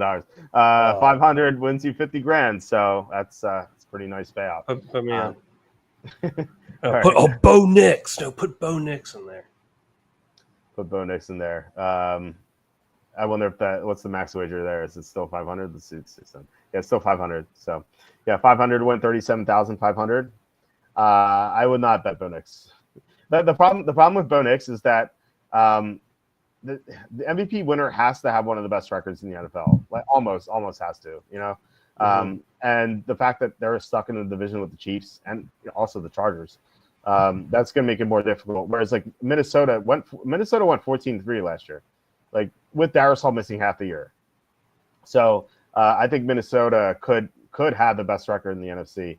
And I like the NFC North is thought of as the best division of football, and it might be the best division. But like if you look at all the teams, like you have the Lions lost both coordinators. You have the Packers who won't have Christian Watson. Yeah, they drafted Matthew Golden, but like he's a rookie. You don't know what you're going to get out of him. And the Bears, they still have a quarterback I don't trust. So, the division might be a little worse than people think it will be. And the team I'm highest on is Minnesota. So if Minnesota wins the quote unquote toughest division of football and they have a great record, if they're 13-4 or something, or 14-3 again, then I think McCarthy is certainly going to be in the running. Like Sam Darnold was in the running last year. Like people are talking about Darnold as a possible MVP candidate, but he just didn't have like the rushing stats. Like he didn't have the rushing touchdowns. But like McCarthy can get those. So I think he's a really good bet. I think he's a much better bet than Bo Nix at 75-1. Like I think McCarthy is easily the best long shot. But again, like I don't expect him to win it, but if I'm right about Minnesota being this good, then he's gonna be in the running for it. You can hedge it. Oh wow, that's smart thinking. Another one I would like maybe consider is Trevor Lawrence at 40-1, just because first of all they added Travis Hunter to be his number 2 receiver, and like if Hunter pans out, you're gonna have like 2 awesome receivers. And also I love the Liam Cohen hire, the head coach there. Like I think Lawrence could turn around. I don't. The problem is like I don't know if he's gonna have the rushing upside to get those touchdowns to get the MVP. Like if he has the unreal passing stats, and the Jaguars are looking great as a team in a bad division, and like if they win the division easily, like Lawrence is going to be in the discussion. I'd rather bet McCarthy at 100-1 than Lawrence at 40-1. If they're both 40-1, I'd be on Lawrence, but I think he should be considered too at 40-1. I don't really see anyone else here. I'm like dying to bet. So if I had to bet this, I would bet Daniels. I'd maybe Lawrence a little bit, and then I think my best, my biggest long shot would be McCarthy here. I love it. I love the calls. That's cool. So yeah, hopefully one of those pans out. Let's see. Sue says a while back, I bet the Andy system with Cavs, Celtics, Thunder, T-Wolves. T-Wolves winning got 90-1. That's awesome. Yeah, that's really cool. The Andy system. Do you know what we speak? With the Andy I'm not system? sure I do. So it's funny. Andy, Andy is our Thursday coach. He's our proxy in Super Contest. So ahead of our Super Bowl preview show, and Andy was on. I'm like, Andy, so what are you betting for the Super Bowl? He's like, nothing. I'm like, what do you mean? He's like, I win no matter what. I'm like, what do you mean? And he's like, if the Chiefs beat the Eagles, I have 90-1. If the Eagles beat the Chiefs, I have 100-1. I'm like, wait a second. How did this happen? I'm like, how did this happen? I mean, this guy's been a professional bettor since 1990. He goes every year. I have the system. I pick my 3 favorite teams from the AFC. I pick my 3 favorite teams from the NFC, and I bet the exactas on all of them. And so he loved the Chiefs. Obviously, were going to be one of his favorite AFC teams, and he was super high on the Eagles, just like I was. I loved the Eagles last year, but they were my favorite bets in the Super Bowl. He was super high on the Eagles. They were one of his 3 teams, so he had the exactas on both, and they happened to be 90-1 and 100-1. And so he just happened to have, I don't know how much he had on each, but he had a great payouts no matter what. He's like, I'm not sweating this at all. So that's awesome. Yeah, I'm like, this is great. You don't have to hedge. You have both outcomes. Maybe that's season. So well, here's what I've done. I have bet I think a total. I have my Excel sheet here. I hope it's still open. Yeah, okay. I have bet $630 on exactas this year. Real money, I have bet $0 on exactas. However, these $630 are all bonus bets. All of them bonus bets. Whether it's through deposits or we've been doing home run bets. You get bonus. It's like DraftKings had like bonus bets for home runs, or if you didn't hit it, you get like $20 back or something. Every single bonus bet, I'm like, I'm gonna bet it. So I have Chiefs Redskins filled out. I have Bills over Redskins filled out. I have Redskins over Bills.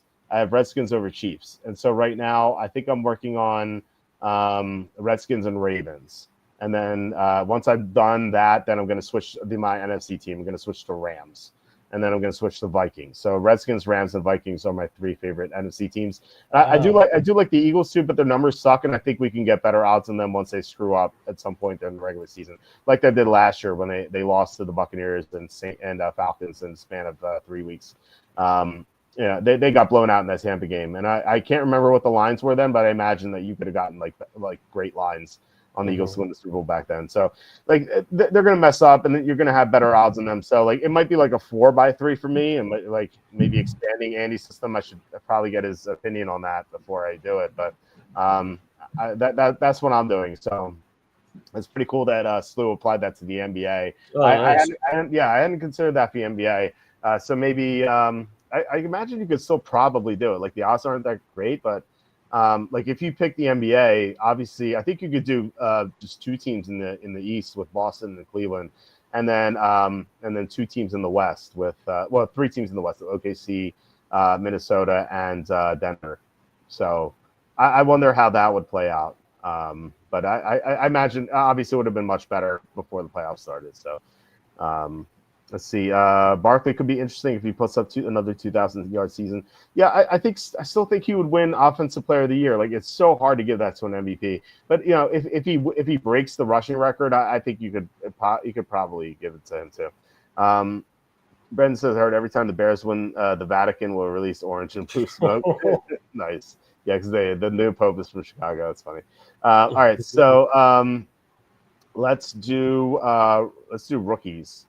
Rookie of the year. So we have Ashton Genty's the favorite, and rightfully so. He's plus 280. Cam Ward, we had that suggestion that he would also win MVP. That's 100-1. His rookie of the year is plus 380. Travis Hunter plus 850. Those are the only guys under 10-1. You have Tedero McMillan 10-1. Tyler Shough, who's now the starter there in New Orleans. Well, who knows? I'm sorry for counting out the Silver Snake. But Shough is 12-1. O'Marion Hampton 14-1. Quinshot Judkins 16-1. Travion Henderson and R.J. Harvey are 20-1. Matthew Golden 22-1. Tyler Warren, Shador Sanders. Shador Sanders is 25-1. That's a joke. Tyler Warren, Shador Sanders, and Colson Loveland, and Jackson Dart at 25-1. Caleb Johnson 30-1, and then you have a bunch of long shots there. I don't know if any of these long shots make sense, but do you see anything you like here, or are you just eating the chalk with Genty? What are you doing here? No, I'd maybe be interested in Travis Hunter or Shador Sanders. No, don't do Shador Sanders. Please don't do Shador Sanders. I'm hoping that's a joke. Please be a joke. What if he just went crazy, man? That line is so bad. He's the 4th string quarterback right now. You can't bet 25-1 on the 4th string quarterback. You can't. You just can't. That's awful. That's baiting so many people to bet. I have some interest in Travis Hunter. Okay, interesting. Which is weird because he's offensive rookie of the year. I wonder if he's listed as defensive. Yeah, I was just gonna say maybe bet. He is. He's 10-1. He's 10-1 defensive rookie of the year. Who's ahead of him there? Abdul Carter, the Giants pass rusher, plus 250. Which I don't know if he's going to start right away. I mean, they have 2 good edge rushers already, and then Jalen Walker is 7-1, and he fell in the draft. I feel like this is like wide open. And Michael Williams 11-1. He's going to have Nick Bosa on the other side, but Shamar Stewart, who sucks, is 12-1. Mason Graham, who threw up in practice today, 12-1. I like that story. Mike Green, 15-1. It's someone Baltimore drafted 2nd round, but like the 7th favorite was a 2nd round pick. Like this is really wide open. Jihad Campbell 15-1. James Pierce 16-1. Jade Barron 20-1. Donovan Eziraku is 25-1, as well as Walter Nolan and Malachi Starks. Then we have Maxwell Harrison 30-1. JT Tuamalo 33-1, Will Johnson 33-1. Shame what happened to him with the knee injury. And then Nick Scorton is 35-1. Carson Schlesinger is 40-1. I don't know. Usually, I read something like safeties like almost never win. So throw out Malachi Starks if you think he's is good value. I don't know. This is a tough one. I think that like if you want to, I think this is safer to go long shot for defense. Just because like the guys at the top aren't like that convincing. Like maybe Travis Hunter, but like we don't know how much he's going to play. Like it's a weird thing. Like we don't know how much defense he's going to play. I think he's going to play primarily offense, but like defense, he may not play all that much. Like I said, Abdul Carter may not start right away. Jalen Walker slipped. The Falcons took him. He could win it, but I don't know. Like 7-1 doesn't seem like a good price. So I think you can take a long shot here. Like Carson Schlesinger is 40-1. Like he's going to be Cleveland's starting linebacker. He could do it. I don't think that's that crazy. But like, I don't know. I feel like defensive rookie of the year is going to be someone who like comes out of nowhere. Like not like technically nowhere. Like people are going to hear of him, but like it's going to be like a 50-1 or 40-1 who like has this amazing year that no one saw coming, and like they're going to win. Like Kenneth Grant is 75-1 in Miami. Like Miami's defensive line is awful. Like he's going to see time right away, so he could maybe have a really good year. I don't know. He's super talented. That seems like a misprice. So I don't know if I'm like dying to bet anything here though. Like I need to really think about this. I might consider Kenneth Grant 75-1 though. Anything stand out here, or do you want to go back to offense? Why don't we bet Travis Hunter offensive and defensive and hope one of them hits? Imagine if both of them hit. What if he went crazy on both sides? That'd be an interesting story. I don't know if that's gonna happen. Is Landon Jackson on there? Let's see. Landon Jackson. Yes, Landon Jackson is 100-1. You like? I assume you like Landon Jackson. He's with the Bills. Is he gonna play all that much? Like they had Joey Bosa. Like how much is he gonna play? That's my only question. I do like Landon Jackson. He's very athletic. He has a lot of upside. My dad loves Andrew Mukaba, the Eagles' new safety. And like I said, you don't want to bet safeties, but like my dad was like, I would have taken him in top 5. But I loved him in college. I'm like, okay, all right, fine. Maybe you're onto something there. I don't know, but I would not bet him at 81 because safeties like they really don't win this award. Yeah, I don't. Like I said, I don't think anything really stands out here outside of like Kenneth Grant being mispriced. Derek Harmon 41 is kind of interesting with the Steelers. But again, like I don't know if he's going to play all that much right away. Maybe Donovan Izaraku, like he's going to see some time, when across from Michael Parsons. So, but again, like I like he's a second round pick. I don't know how much he's going to play right away, but Jihad Campbell is someone who can play on the edge and at linebacker, so he can play all over the place. He's kind of like Hassan Reddick with the Eagles. So they replaced him, but again, like Philadelphia is so deep that like he may not play right away. James Pierce could do it. Like Atlanta loved him. They would have taken him at 15 if Jalen Walker didn't fall to them, and then they trade up the first round. They traded next year's first round to get James Pierce, and they thought he had the best tape of any edge rusher. So like if they're right about that, then he could win it. Like I could see James Pierce winning this. I think right now, if I think I had to bet something here outside of like Kenneth Grant long shot, I think James Pierce 16-1 is not bad. I don't know if I'm actually going to pull the trigger, but I think he could do it. Give me Mason Graham and Walter Nolan. Okay. Any reason why? In honor of you, Walter. Well, what does Mason Graham have to do with me? Or is it just Walter Nolan? Oh no, just the Walter part. I don't know. Put Mason Graham on there 12-1. I think that's pretty good. Yeah. Like I said, he threw up today in practice. It was That's going to motivate him more. He's going to yeah. be like, okay, like I'm with the big boys now, and it's time to step up. And then he's going to win defensive rookie of the year. Be like, that practice was what, something flipped in my head, Mm, and then he just gave it his all, and then we won at 12-1. That's quite a number. yeah. I can see. Yeah, I It's can see getting that. late. It's I getting can see late for that. me. He's like, what motivated you? He's like, Walter Football After Dark. They made fun of me that I threw up. Oh It's no, like, I'm not making fun, but sometimes maybe what if he's like everyone's got to go through something where they got to overcome, they got to be resilient. And that was his thing. He's like, oh, I had a moment, I was embarrassed, I didn't let it get me down, and I used that to motivate myself to win defensive rookie of the year. it's That's like the that's big. It's like the beginning of those '80s montages where like yeah, he's yeah, working out, he's throwing up, and things aren't going well for him. Like he keeps on going, and eventually he's not throwing up anymore. He's like completing yeah. his practices. I can see it. I can see it. Yeah, man. That's what's John gonna likes happen here. Landon Jackson because he looks like a Then from Game of Thrones. He definitely does. Huh. You don't do you know what a Then is? Do you remember that at all? Oh, I can't remember. Do I have to pull that up? Then Game of Thrones. It is these people. Oh, Um, okay. I kind of remember now. and then let's do Landon Jackson. Let's see what he looks like. Yeah, so there you go. He looks like he looks like that one guy from Gotham, the serial killer. I'm not in love with Batman enough to know his name, like the serial killer from Batman, whoever it is. Do you know what I'm talking about? I'm sure someone in the chat knows. Wait, who from Batman? The serial killer in Batman. So who's the serial killer in Batman? A serial killer?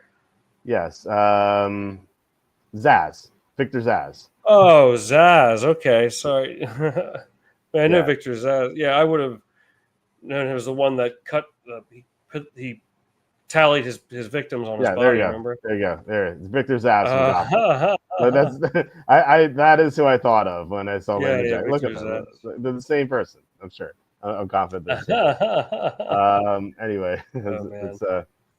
let's see. Femi Oladeo for defense rookie of the year.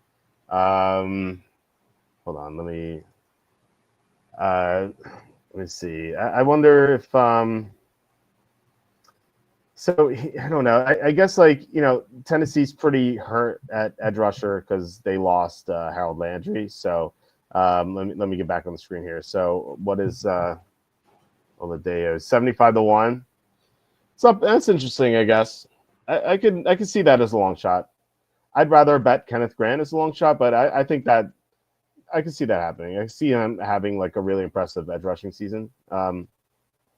Let's see. Barron seems like a good long odds. It's not like 20-1.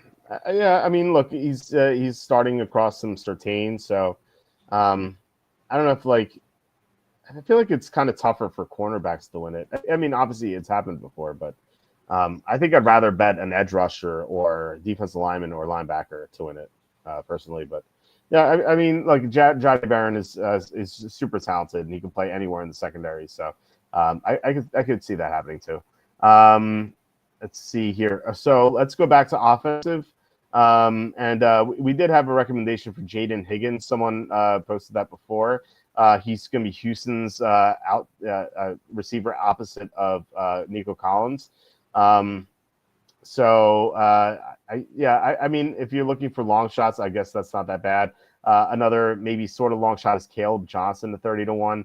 And the Steelers have Jalen Warren, but he usually has trouble staying healthy. So Caleb Johnson could take over. I could definitely see that happening. I think Jaden Blue is kind of interesting. Dallas has really nothing at running back. He has to pass Javonte Williams and Miles Sanders to be the starter. I feel like he could do that by like the third week of training camp.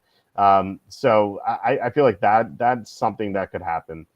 Let's see what else here. But like I keep like thinking about like long shots and like who do you bet here?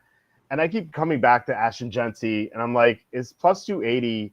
Like, it doesn't seem like great value, but at the same time, I'm like, how does Genty not win this? Like the Raiders, the Raiders made sure they took Genty for nepotism purposes because Pete Carroll's son is the running coordinator of the team. And I feel like Pete Carroll is going to do everything in his power to make sure his son gets a head coaching gig eventually.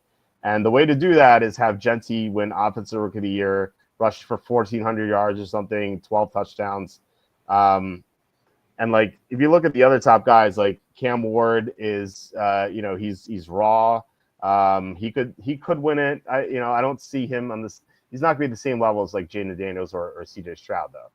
And then you have Travis Hunter who's going to play some defense. Like, is he going to play all offense? Like, that's a question. Tyrone McMillan's playing with Bryce Young, so he's probably not going to win it. Tyler Shook he's just not that good, so he's not going to win. Or Marion Hampton is going to be stuck behind Najee Harris with Jim Harbaugh. Jim Harbaugh is old school. He's not going to go to a rookie. Quinshon Judkins, I think, is interesting, 16-1, because the only running back ahead of him is Jerome Ford, and Jerome Ford's not that good. And like, Cleveland doesn't strike me as like a stubborn organization that's going to keep him on the bench. Like, I feel like Judkins could win. Travion Henderson's going to share time with Stevenson. RJ Harvey, he sucks in pass protection. Like, I don't know if Sean Payton's going to use him right away. Matthew Golden is very raw. He has potential, but he's raw. And you get to like Tyler Warren. I don't know. With is Anthony Richardson gonna have Tyler Warren win Rookie of the Year? Like, I don't think so. And then Loveland, same thing. Loveland is in a very crowded offense in Chicago. So like, the only two guys at the top who really stand out are Genty and Judkins to me. So I wouldn't mind betting on them both. So I think I don't know if I'm going to do it, but I might do it. I might consider it. So that's why we're standing on Rookie of the Year bets. And then let's do, last thing we'll do here is Offensive and Defensive Player of the Year, which is down here. So why is defense listed ahead of offense? It's weird. Anyway, the favorite for Offensive Player of the Year is Saquon Barkley plus 550, then Jamar Chase 9-1, Jahmyr Gibbs 12-1, Derrick Henry 14-1, as well as Justin Jefferson 14-1, Puka Nacua 16-1, CeeDee Lamb 18-1, Bijan Robinson, Christian McCaffrey, and Nico Collins are 20-1. Amon-Ra St. Brown is 30-1, Tyreek Hill 35-1, Brian Thomas, Drake London, and Lamar Jackson and AJ Brown are all 40-1. And then we get some 50-1s with Joe Burrow, Josh Jacobs, Bucky Irving, Jane Daniels, Terry McLaurin, Jack Smith and Jigba, Brock Bowers, Josh Allen, Jonathan Taylor, and Malik Neighbors. Do you see anything that intrigues you for Offensive Player of the Year? Absolutely. I like two here. One, the favorite in Barkley, and I like Christian McCaffrey at 20-1. We've talked about this before. The 49ers have a really easy schedule, at least on paper so far. So there's going to be a lot of opportunity, for McCaffrey to put up some big numbers. So 20-1, I really like that. I like that. Call. I like that call. I've been drafting Isaac Guerendo like pretty aggressively in best ball, because like if McCaffrey misses time, then Guerendo's going to go off. But we're talking like 13th round in best ball. Like I think you're right. Like McCaffrey, there's a definite floor there where like he just may not play more than 5 or 6 games. But if he's healthy, like you're getting McCaffrey at 20-1. Like that's pretty insane. Like obviously you don't know if he's gonna be healthy, but if he is, like that is something that could definitely cash. I like that. I like that call a lot. Yeah. Oh, if you want a long shot, how about Drake London at 40-1 for you season long fantasy players? Draft Drake London and Michael Penix Jr. Thank me later. I was about to say, I like the other 40-1 better in Brian Thomas Jr. I think he's better than Drake London. I think he's more athletic. He was awesome last year, even though he barely saw time with Lawrence. Like at the beginning of the year, sure, but like Lawrence got hurt, and Mac Jones stepped in, and like Brian Thomas Jr. had these monster games with Mac Jones. Like, imagine what's going to happen now that he has experience and he's with Trevor Lawrence, and also Liam Cohen's there. Like, I think that Thomas is really intriguing at 40-1. Like he's like he and McCaffrey, I think they look like the best bets to me. Maybe Bijan at 21, but like the problem there is like Algier just gets too many touchdowns. He steals too many touchdowns. Right. So I worry about that. With Barkley, you brought him up too. I don't know. I feel like last year was the year to bet it. Like Barkley had such a long year. They lost their offensive coordinator. Not that like he's not gonna have a bad year. I still think he's gonna be great. And like if he won Offensive Player of the Year, I wouldn't be surprised. But I just feel like the number is not great for Barkley, like plus 550. I'd rather bet like one of the longer shots. I love your call with McCaffrey, and I like Thomas too. So 20 to 1, 40 to 1 sounds good to me. Obviously, shop around. You might get better numbers, but that's what I'd be looking at here. Trying to look here. Oilers says Texans, Jaguars, Colts have trash defenses. Will Levis has laid 32 points on Texans last year and was sacked 9 times in that game. Cam Ward is the only option for offensive rookie of the year. I remember the Texans were kind of like reeling then, like they had already won the division, like they weren't focused at all in that game. So I would like take that result with a grain of salt. Like I don't think that we really saw the true Texans in that game, and the Texans have a great defense. Like I agree that the Jaguars and Colts have trash defenses. The Texans have a good defense. So I don't think Cam Ward is going to have the same sort of performance unless it's late in the year and like the Texans are kind of slacking off again. But obviously we don't know the schedule yet. But if those games are early in the year, like I don't think you're going to see that same performance. Were you looking at something, or can we go to defensive? Oh, let's go to defense. I thought you were like looking something up. Oh no. Okay. All right. So defensive player of the year, we have Micah Parsons is the favorite, plus 650. Myles Garrett is 7 to 1. Aiden Hutchinson and TJ Watt are both 9 to 1. Max Crosby 12 to 1. Will Anderson's 13 to 1. Then we have a big gap. Jared Verse and Trey Hendrickson both 20 to 1. Nick Bosa is 22 to 1. And we have a bunch of 41s. Jalen Carter, Kyle Hamilton, Chris Jones, Josh Allen, and Patrick Surtain, all 40 to 1. And we have a few 51s, Derek Lawrence, Nolan Smith, and Daniel Hunter, 50 to 1. Does anything stand out to you for defensive player of the year? I mean, there's definitely some questions with. I kind of like Aiden Hutchinson at 9 to 1. The only thing is I don't know. I'm hesitant as he's going to be coming off an injury. Yeah. We don't know if he's going to be healthy. He also lost his defense coordinator. Aaron Glenn took a job with the Jets. So those are two factors going against him. But I mean, he's obviously an amazing player, and if he's healthy, he'll have a chance to win it. Mm-hmm. Crosby's kind of intriguing. Will Anderson Jr. is 13 to 1, huh? Yeah, I was looking at Crosby because he played hurt last year, and also the two other members on the defensive line, Christian Wilkins and Malcolm Kuntz last year, they both barely played. Like Kuntz didn't even play a single snap, and I think Wilkins got hurt in week 4, I think. So Crosby never had any help, and he was banged up last year. So I think we're going to see a better Crosby this season, especially if he's going to have help from healthier players. So I don't think like that's not that bad. It's 12 to 1. It's not like very exciting, but I think that's like one of the better bets you can make here. Yeah, I like it too. I'd maybe take him and Hutchinson. See how that goes. Yeah, I think Jared Verse at 20 to 1 is interesting too. Like he was really coming on at the end of last season. Like he gave the Eagles so many issues. Like that's part of the reason why the Rams almost beat the Eagles. Like the only team that almost beat the Eagles in the playoffs because Jared Verse was like destroying Philadelphia's offensive line. And now he's going to be in his second year. Like he's going to make a big leap, I think. I feel like he should be priced a little bit higher than 20 to 1, maybe like 15 to 1. So getting some value there. I don't mind that. I don't mind that bet at all. Do you see anything else, or is that it? I feel like that's about it. I think for me on that. Okay. Yeah. Same here. So I mean, unless you have any thoughts on the way out, that is it for this episode. Yeah, I think so. We covered so much as always, Yeah, from adult diapers to NFL bets, we did it all here. Yeah. So yeah, guys, thank you so much for watching and commenting. Really appreciate it.